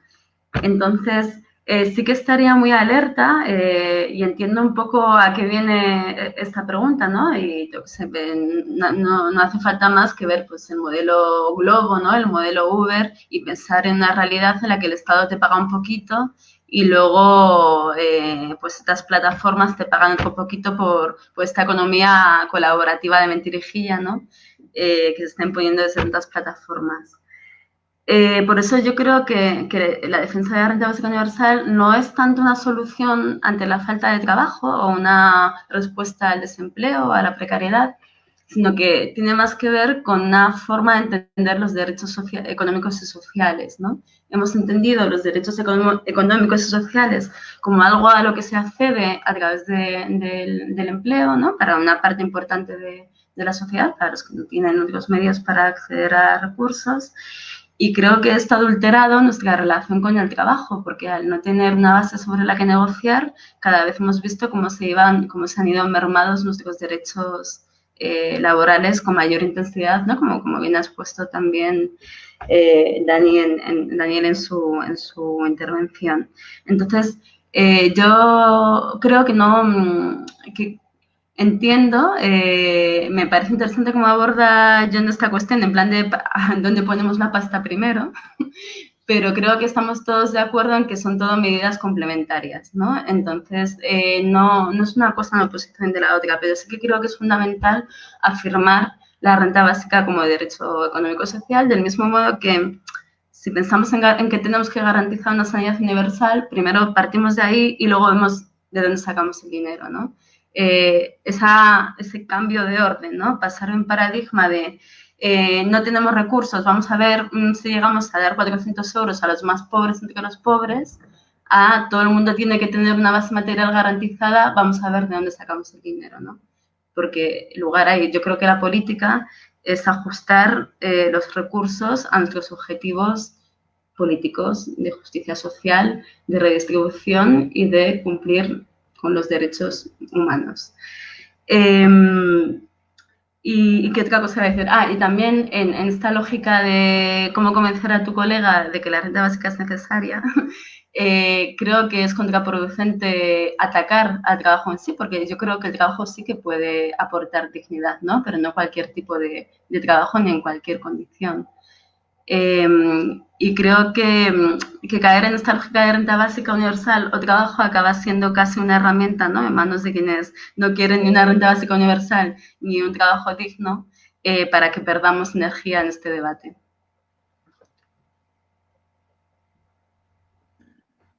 Vale, pues muchas gracias, Sara. La segunda pregunta va dirigida a John. La leo: ¿cómo poner en marcha reducción del tiempo de trabajo en sectores como el comercio, que cada vez amplían más las jornadas? Adelante, creo que lo tienes ahora. Ya está. Eso. Vale. Bueno, decir que me ha parecido también muy interesante la intervención de Daniel y la respuesta que ha dado ahora Sara, a la que haré una pequeña mención después de responder a la pregunta que se me ha hecho. Cuando en su momento se piensa en hacer una reducción del tiempo de trabajo generalizada y sustancial, y como decíamos, toda la retahíla que decía antes, que asumiendo que luego no será tan como nos guste a algunos, ¿no? Y algunas, que será pues como la renta básica o como toda medida de avance social, lo que tiene es que luego de lo que se propone a lo que se realiza, pues hay todo un trámite, ¿no? Que me ha gustado porque de forma... O sea, no me lo tomo como un ataque, ni mucho menos, pero cuando Daniel dice el planteamiento liberal de dónde sacamos el dinero, qué dinero hay, es verdad. En realidad es una economía de lo posible, pero una economía de lo posible en el capitalismo actualmente y realmente existente. Evidentemente, en una sociedad socialista, pues habría el tiempo de trabajo repartido entre todos los trabajadores y trabajadoras, y la gente que no puede o que no quiere trabajar, pues tendría una peor condición material, pero un mínimo garantizado por su contribución a la reproducción de la vida, ¿no? Esto el feminismo lo ha apuntado, yo creo, muy bien en los últimos años. Respondiendo a la pregunta, claro, cuando te pones a hacer reducción del tiempo de trabajo, a pensar la reducción del tiempo de trabajo en lo concreto, se hace una reflexión macro, ¿no? De pues un poco evolución de las productividades, evolución de los salarios, el coste laboral unitario, que es el indicador que resulta de eso. Y claro, evidentemente en el sector del metal o en el sector de la logística o en el sector de los servicios energéticos no es igual que en el comercio, en la hostelería o en la agricultura, ¿no? Entonces, de ahí vendría una posibilidad de hacer una reducción general que reparta esos costes entre todas las empresas de todos los tipos, pero luego también hay una cuestión sectorial, porque allá donde ese conflicto distributivo está siendo a favor del capital de forma más evidente, los sectores más capital intensivos, como por ejemplo, incluida la construcción, no solo la industria, evidentemente hay razones para una negociación colectiva sectorial liderada por los sindicatos de clase que básicamente busque una mejora del conflicto distributivo del sector, ¿no? Para todas las empresas del sector o incluso en algunas empresas. Pero el problema de esto es que, bien, podemos hacer una ley sectorial, una negociación colectiva o un avance a nivel de cada empresa. Iberdrola, Google y muchas empresas multinacionales ya lo hacen. Pero claro, el problema de eso es que la norma de empleo del resto de los mortales y de las mortales se queda fuera de esos beneficios que dan las empresas muy tecnologizadas y muy productivas. Que en nuestra propuesta lo que les toca a esas multinacionales y a esas grandes empresas es financiar lo común. Financiar lo común significa que haya un avance social para toda la población, porque esa persona que trabaja en Iberdrola o esa persona que trabaja en Google también tiene que tomar su café, también tiene que ir a una actividad cultural, y lo que no puede ser es que esté aquí la gente en la miseria, ¿no? Especialmente en el sector cultural, como sabéis, ahora mismo. Entonces, bueno, solo decir que esa negociación sectorial pues es viable, de los sectores donde hay esa condición de forma más evidente, pero habría que apostar por una visión general. Y entrando un poco a una cosa que decía Sara, si, por ejemplo, nos retrotraemos a los datos de antes de la pandemia, nosotros diríamos, ¿de dónde sacamos los 62.000 millones esos que cuesta bajar la jornada laboral a 33 horas semanales en España? Y además que eso genere una creación de nuevo empleo, que la gente que quiere trabajar pueda trabajar y se reduzca el paro de forma radical, porque el paro hay que reducirlo de forma radical, no vale con reducirlo un poco, ¿no? Entonces, ese debate de dónde sacamos el dinero, pues estoy totalmente de acuerdo con Sara que habría que orientarlo a eso de la complementariedad, porque también en la línea que decía Daniel, la mano izquierda y la mano derecha de los ingresos y los gastos, a mí me gusta mucho, aunque no hago tanto bandera de ello, la propuesta que hace la red de renta básica, básicamente la que yo vi una vez en un seminario en Donosti, que vino Luis Torrens o alguno de estos, era una reforma del IRPF para que el 30% de la población pague más y el 70% pague menos. Y que básicamente eso implique una renta básica que se descuenta del IRPF y a la gente que no tiene ingresos le supone una renta básica suficiente, ¿no? Como propone Sara. Es hacer cálculos, pero es una reforma fiscal que evidentemente yo apoyaría, o yo creo que la gente que defendemos la reducción del tiempo de trabajo apoyaríamos esa reforma fiscal de forma total. El tema es que luego esos nuevos recursos que se detraen hay que ver dónde los ponemos, y podemos poner en una renta básica, se pueden poner recursos y la reforma fiscal es sustancial, pero también nos vamos a seguir teniendo el problema de qué pasa en el mundo del trabajo, ¿no? Ahora encima que viene la gente que dice que ya no va a haber trabajo y no sé qué, pues bueno, el trabajo, la gente que quiere trabajar y que no puede trabajar, que tiene profesión pero que no puede ejercerla, tiene otros problemas derivados, además de la subsistencia, que evidentemente es el más importante, la subsistencia material, pero hay otros, ¿no? Entonces, bueno, me parece que esa complementariedad es la línea por la que hay que trabajar.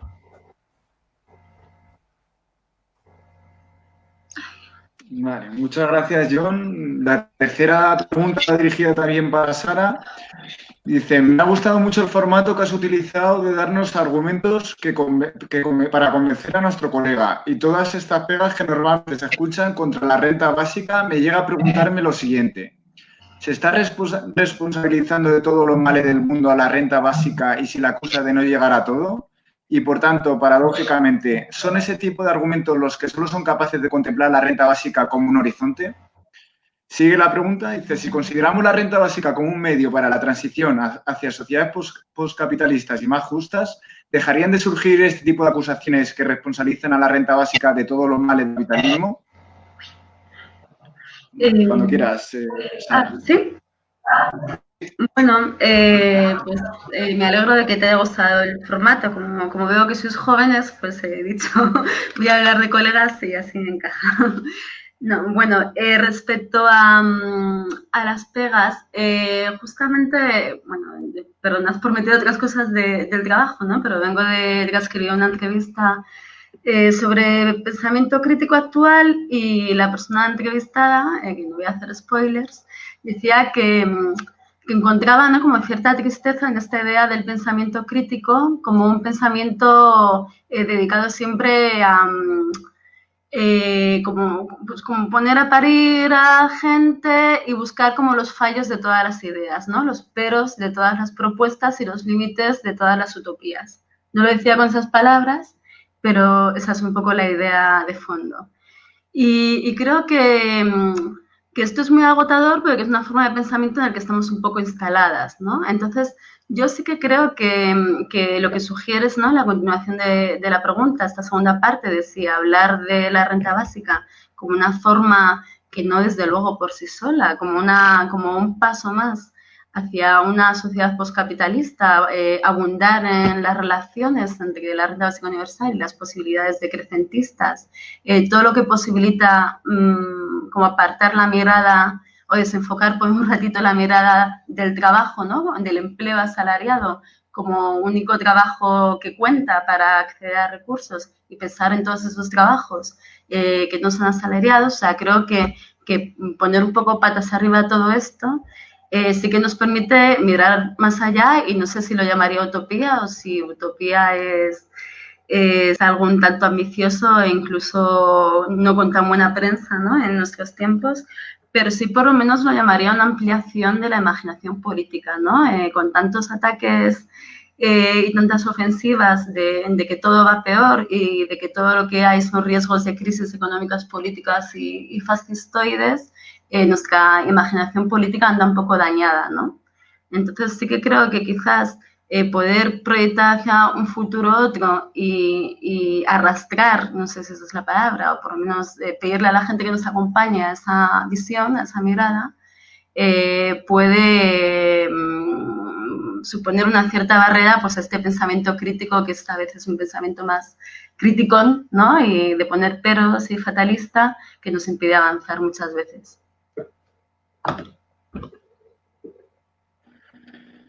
Vale, muchas gracias, Sara. La cuarta pregunta va dirigida para Daniel. Dice, ahora mismo muchos jóvenes dan por hecho que no van a llegar a cobrar una jubilación, por lo que no existe un sentimiento de que ese sea un derecho de ellos que tengan que defender. ¿Crees que acabaremos cayendo en el error de que llegue una privatización masiva de las pensiones? ¿Cómo se puede construir un discurso contrario en un contexto como el actual, marcado por una tardía entrada al mercado de trabajo, alto desempleo, precariedad y envejecimiento de la sociedad? Cuando quiera, Daniel. Bueno, te agradezco mucho la pregunta, porque además es una pregunta que suele salir siempre todos los años en todos los cursos que imparto por parte de mis alumnos. O sea, que soy consciente de que eso está en el aire, y eso es una muestra más de que Ronald Reagan y Margaret Thatcher, que os ponían las diapositivas, siguen vivos. Porque el debate, claro, es que el debate no es de dónde vamos a sacar los recursos para que en cada momento del tiempo podamos financiar el sistema de seguridad social o el sistema de pensiones que queremos. El debate es justo el que ellos pretenden, que es, bueno, no hay recursos suficientes para financiar esto. Por tanto, es un argumento ideológico, no de carácter técnico. Es situar el debate en el lado de los ingresos en vez de en el lado del gasto. En el lado del gasto, las sociedades democráticas deciden libremente en los parlamentos cómo quieren que sean sus sistemas de protección social. Y a partir de ese momento deciden también cómo lo van a financiar. Pero además de la parte, digamos, ideológica, ¿no?, y que, como veis, aguanta y aguanta y ha calado y sigue calando entre los jóvenes, está también el análisis técnico. El problema de financiación de las pensiones se da con los baby boomers. Es decir, con mis padres, vosotros sois más jóvenes, ¿sí?, pero con mis padres, con los que van a entrar a jubilarse en estos próximos años. A partir de 2050, la curva decae. El número de pensionistas va a decaer. Ahí ya no tendremos problema. Ahí incluso, no voy a decir que nos van a sobrar recursos, ¿no? Pero ¿cómo financiar ese gran boom de pensionistas en relación a un menor número posterior de trabajadores de las generaciones posteriores? Es un problema coyuntural y puntual importante que hay que hacer frente. Creo que la reforma de 2011 fue un importante paso para la sostenibilidad. Creo que se van a adoptar medidas aún mejores si van por el lado de los ingresos, pero no es un problema en el que nos debamos preocupar las generaciones posteriores. Es un problema de una generación particular que es muy voluminosa en relación a las generaciones que vinieron después. No sé si con esto he contestado todo. Vale, pues muchas gracias, Daniel. Para la quinta pregunta tenemos una persona que quiere entrar en directo. No sé si la podéis dar el pase. Vale. Hola, ¿se me escucha? Vale, sí. Pues adelante, Daniel Puello. Vale. Buenas tardes a todos. Lo primero, pues agradecer a todos los ponentes sus intervenciones y, por supuesto, agradecer a toda la gente de RUGE que lleva a cabo este proyecto, que, por supuesto, es muy enriquecedor. Vamos, por lo menos para los jóvenes que estamos empezando en este mundo nos viene bastante bien escucharos hablar. Quería decir simplemente 3 cuestiones sobre los 3 temas que se ha debatido. El primero es sobre el ingreso mínimo vital. Uno de los problemas con los que nació el ingreso mínimo vital son los requisitos de acceso al mismo. Si intentamos poner en marcha una renta básica universal y se le dan unos requisitos muy restrictivos, esa renta básica universal deja de ser universal y por lo tanto pierde absolutamente toda la finalidad de la prestación o del subsidio. Entonces, bueno, pues la alternativa, leía hoy una noticia, no sé si la habéis podido leer vosotros, que Alternativa Alemania, que es un partido de extrema derecha en Alemania, intenta poner una renta básica universal solo para los alemanes. Bueno, pues que no se llame renta básica universal, sino que se llame como quieran llamarlo, pero nunca será universal. Con respecto a la reducción de jornada, John has apuntado perfectamente el caso de Francia. Es un caso que tenemos muy cerca, que debemos mirarnos en él y corregir esos defectos con los que él salió. La reducción de jornada es una carretera bidireccional. Es decir, si reducimos la jornada va a aumentar la contratación y todos los análisis, todos los estudios que se han hecho están encaminados hacia ese punto. Menos horas significa más contratación y más horas significa menos contratación. Entonces, vamos a apostar por ello. Y con respecto a la protección social, ha salido perfectamente el destopar las bases máximas de cotización y sería muy bueno, y hay muchos estudios sobre ello, porque eso aumentaría los ingresos en las tesorerías generales de la Seguridad Social, lo que podríamos llevar a cabo mayores acciones enfocadas a la redistribución de la riqueza, por ejemplo, un ingreso mínimo que no tenga unas cuantías como las que tiene ahora, sino que tenga mayores cuantías, dar mayor solidez a nuestro sistema de pensiones y, bueno, al fin y al cabo redistribuir a toda la riqueza, pero sí utilizando ese maravilloso instrumento que tenemos en este país, que es la seguridad social, y que tenemos que proteger y defender. Decía una pregunta por ahí, y con esto acabo, no como un chico, no sé si voy a cobrar la pensión, entonces no sé si es un derecho que tengo que defender. Bueno, pues si hoy se hace algo y puede que mañana no lo puedes hacer, significa que el derecho lo tienes y tienes el deber moral de defenderlo, igual que lo tenemos todos. Nada más, con esto me despido y buenas tardes a todos.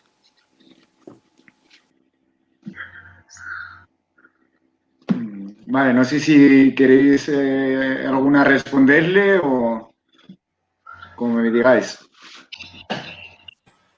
Bueno, yo si queréis le doy la enhorabuena primero por atreverse a aparecer en pantalla y segundo que no puedo estar más de acuerdo con él, especialmente en lo que mencionaba la seguridad social, aunque plantearía un paso más. Creo que la postura de un sindicato o de un partido de izquierdas no debe ser a la defensiva o solamente a la defensiva de proteger nuestro sistema de seguridad social, sino también a la ofensiva. Es decir, de qué manera podemos reforzar, ampliar, ir más allá de los actuales sistemas de seguridad social. Y simplemente una matización, porque él muy acertadamente y muy hábilmente conectaba la renta básica y el ingreso mínimo vital. Sí quisiera subrayar algo que he dicho en la presentación, que el ingreso mínimo vital es una prestación para luchar contra la pobreza. Es verdad que se han manifestado algunas dificultades en los requisitos de acceso que el gobierno ha tenido la sensibilidad de reformar y de rebajar en cierta medida y que seguro que tendremos que repensarlo y ampliarlo en los próximos años, si no, no habría servido para nada. Pero puede ser un primer paso hacia la renta básica, pero no es ni mucho menos, ni tiene, diría yo, nada que ver con la renta básica.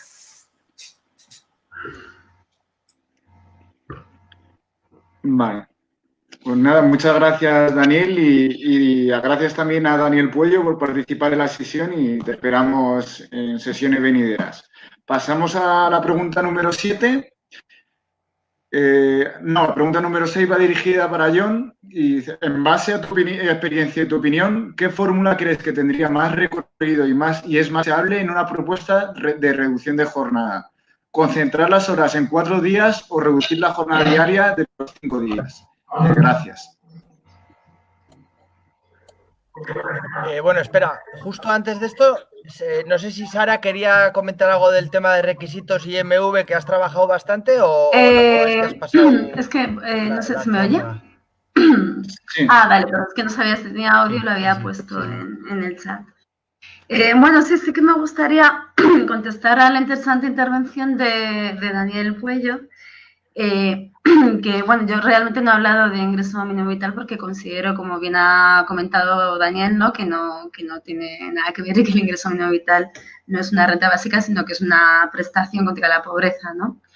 Creo que hay mucho que hablar, pero este no va a ser el momento, sobre los límites de esta prestación para la pobreza, que no tiene que ver con una cuestión ideológica, sino con términos de cómo se está aplicando. Pero justamente una diferencia importante entre una prestación contra la pobreza y una renta básica universal es este tema de la condicionalidad, ¿no? Los requisitos tienen que ver con esta forma de condicionalidad que lo que hace es pues, ejercer un filtro para ver quién puede acceder, quién tiene derecho a algo, y ese filtro pues hemos comprobado, digamos, empíricamente, tanto en las comunidades autónomas como a nivel europeo, como de todas las formas posibles, que esos filtros burocráticos se dejan a mucha gente afuera, ¿no? Genera mucho dolor y genera muchos gastos también para el Estado.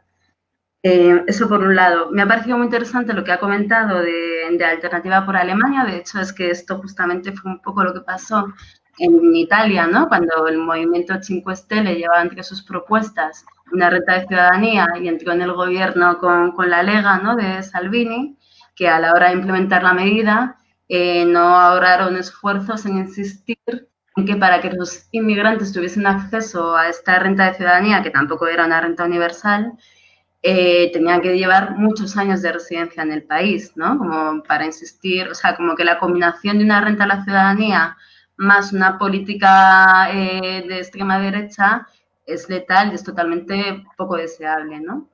Pero, sin embargo, al revés, respecto a lo que comentaba sobre las pensiones y si los jóvenes no se sienten interpelados, ¿no? Cuando se habla de luchar por las pensiones, yo creo que justamente una renta básica universal contribuye a saltarse un poco esa lógica de que cada cual luche por lo suyo, ¿no? Que los pensionistas por las pensiones, los desempleados por las prestaciones de desempleo, los jóvenes por ayudas a los jóvenes, las mujeres, las madres de familias monomarentales por ayudas a las familias monomarentales y así, ¿no? O sea, creo que hay una disgregación de la fuerza para luchar por un derecho que es a una existencia material garantizada, que es universal, que no es fragmentable. Y ahí acaba. Vale, pues muchas gracias, Sara. Sí, dime. Eso, que entro ya directo. A la otra pregunta. A ver, aquí hay un debate, pero que es un debate interesantísimo. Es reducir horas al día, reducir horas a la semana, perdón, días a la semana o días al año también. Se podría ir, hombre, sería la raíz cristiana un poco, pero se podría ampliar la Semana Santa a 2 semanas y las Navidades a 2 semanas para el trabajo, no solo para los menores en la educación, sino para toda la población asalariada. Y se podría parar, como hacen otras culturas, otras civilizaciones, que tienen periodos del año de parón laboral largo, más largo que los raquíticos 5 días que tenemos nosotros en Semana Santa y en Navidades, más las vacaciones que cada cual las coge cuando puede o cuando quiere, según el caso. Bueno, ese debate es interesante. A mí la UGT, Equo, Errejón en su momento entraron claramente a los 4 días. Mucha gente hizo críticas que me parecieron relevantes al respecto. Creo que la propia Sara también algo sacó de eso en redes. Y bueno, yo creo que es, hombre, mejor, y digo además por qué, que sea una reducción diaria. Porque no solo se reduce el tiempo de trabajo, y en esto medio contesto al otro compañero que ha hablado antes, no solo se reduce el tiempo de trabajo para crear empleo. Eso es un objetivo secundario que además es difícil de conseguir, que la reducción del tiempo de trabajo nunca se plasmará íntegramente en nuevos empleos. Pero es que, sobre todo, la reducción del tiempo de trabajo es un bien en sí mismo, por la función distributiva que tiene directamente en términos de reparto capital-trabajo y también y sobre todo por la reducción del tiempo de trabajo para tener tiempo liberado para cuidar y para vivir y para cuidar la vida. Y eso en el día a día, cada día, es más eficaz que por semana, un día. Aunque, hombre, mujer, un día a la semana donde no se trabaja, pues te da tiempo a hacer gestiones que también son de cuidados y domésticas, como la visita semanal al familiar o a la persona que está enferma, o ayudar a gente, o a estar más tiempo en familia o con la amistad o la comunidad o con lo que sea. Entonces, bueno, todas las opciones están abiertas, pero vamos, ahí el reducción diaria sería más interesante. Y el otro que decía el compañero, básicamente la reducción de la jornada no aumenta la connotación, lo he dicho antes, como a tope 1/3, y sería muy difícil llegar al 50%. Pero claro, si no se crea nuevo empleo en la medida en que se reduce el tiempo de trabajo, también la reforma es más barata. Imaginemos, en vez de 60.000 millones de euros, bajar a las 33 horas en España, pues si no se crea todo ese nuevo empleo, la gente que baja a 33 horas, estupendo, porque trabaja menos a la semana. El 50, 30, 40% de ese tiempo que se crea en el nuevo empleo es menor coste que se genere todo el 100% del empleo. Entonces las empresas saldrían beneficiadas en ese aspecto de la laxitud, de que sea la creación de empleo no sea una condición para acceder a los incentivos que podrían existir. Pero vamos, en cualquier caso, pragmáticamente yo casi me atrevo a decir que habrá que disputar que sea lo más redistributiva posible, igual que la renta básica universal, habrá que pelear porque sea lo más alta posible y lo menos excluyente de la población migrante, como también se ha apuntado, por supuesto.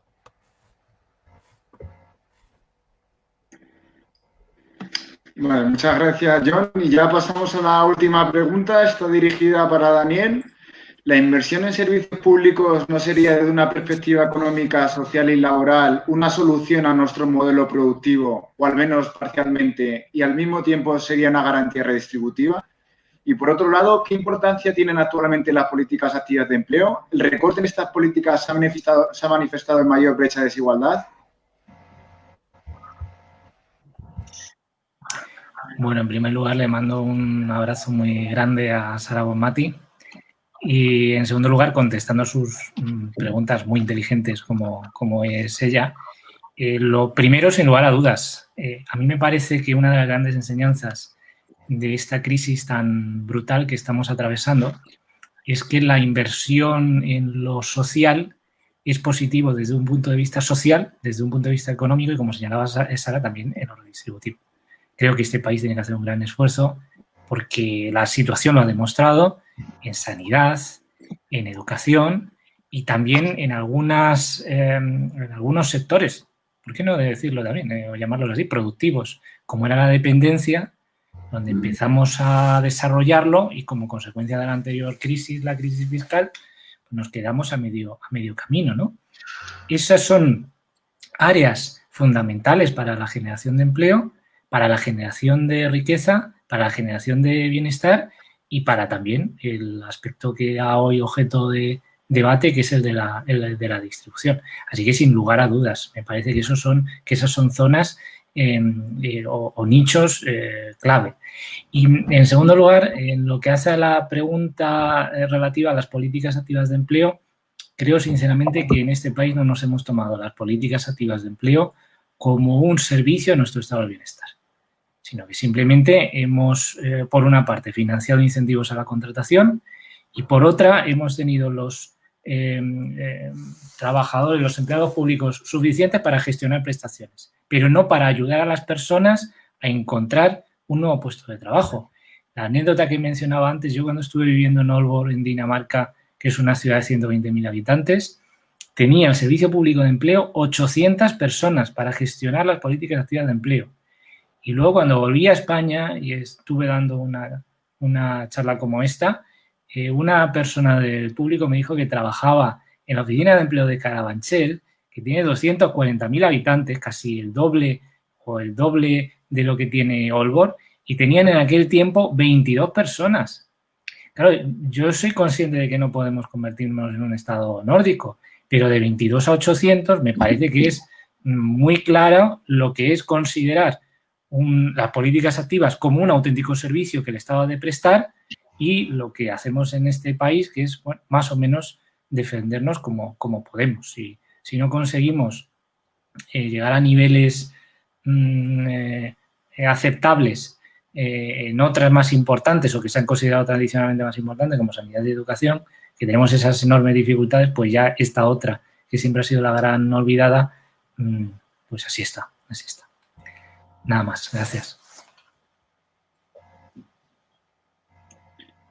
Vale, pues nada, muchas gracias a todas las personas que nos han seguido durante la sesión de hoy. Por supuesto, también gracias a Sara, a Daniel y a John por compartir vuestro conocimiento y también vuestro tiempo, que ahora se antoja también muy escaso. Y nada, simplemente recordar que la próxima sesión va a tener lugar el próximo martes 27 de octubre a la misma hora, a las 6. Y el título de esta sesión se llama Feminización y radicalización del trabajo doméstico precario. Propuestas para la socialización de los cuidados.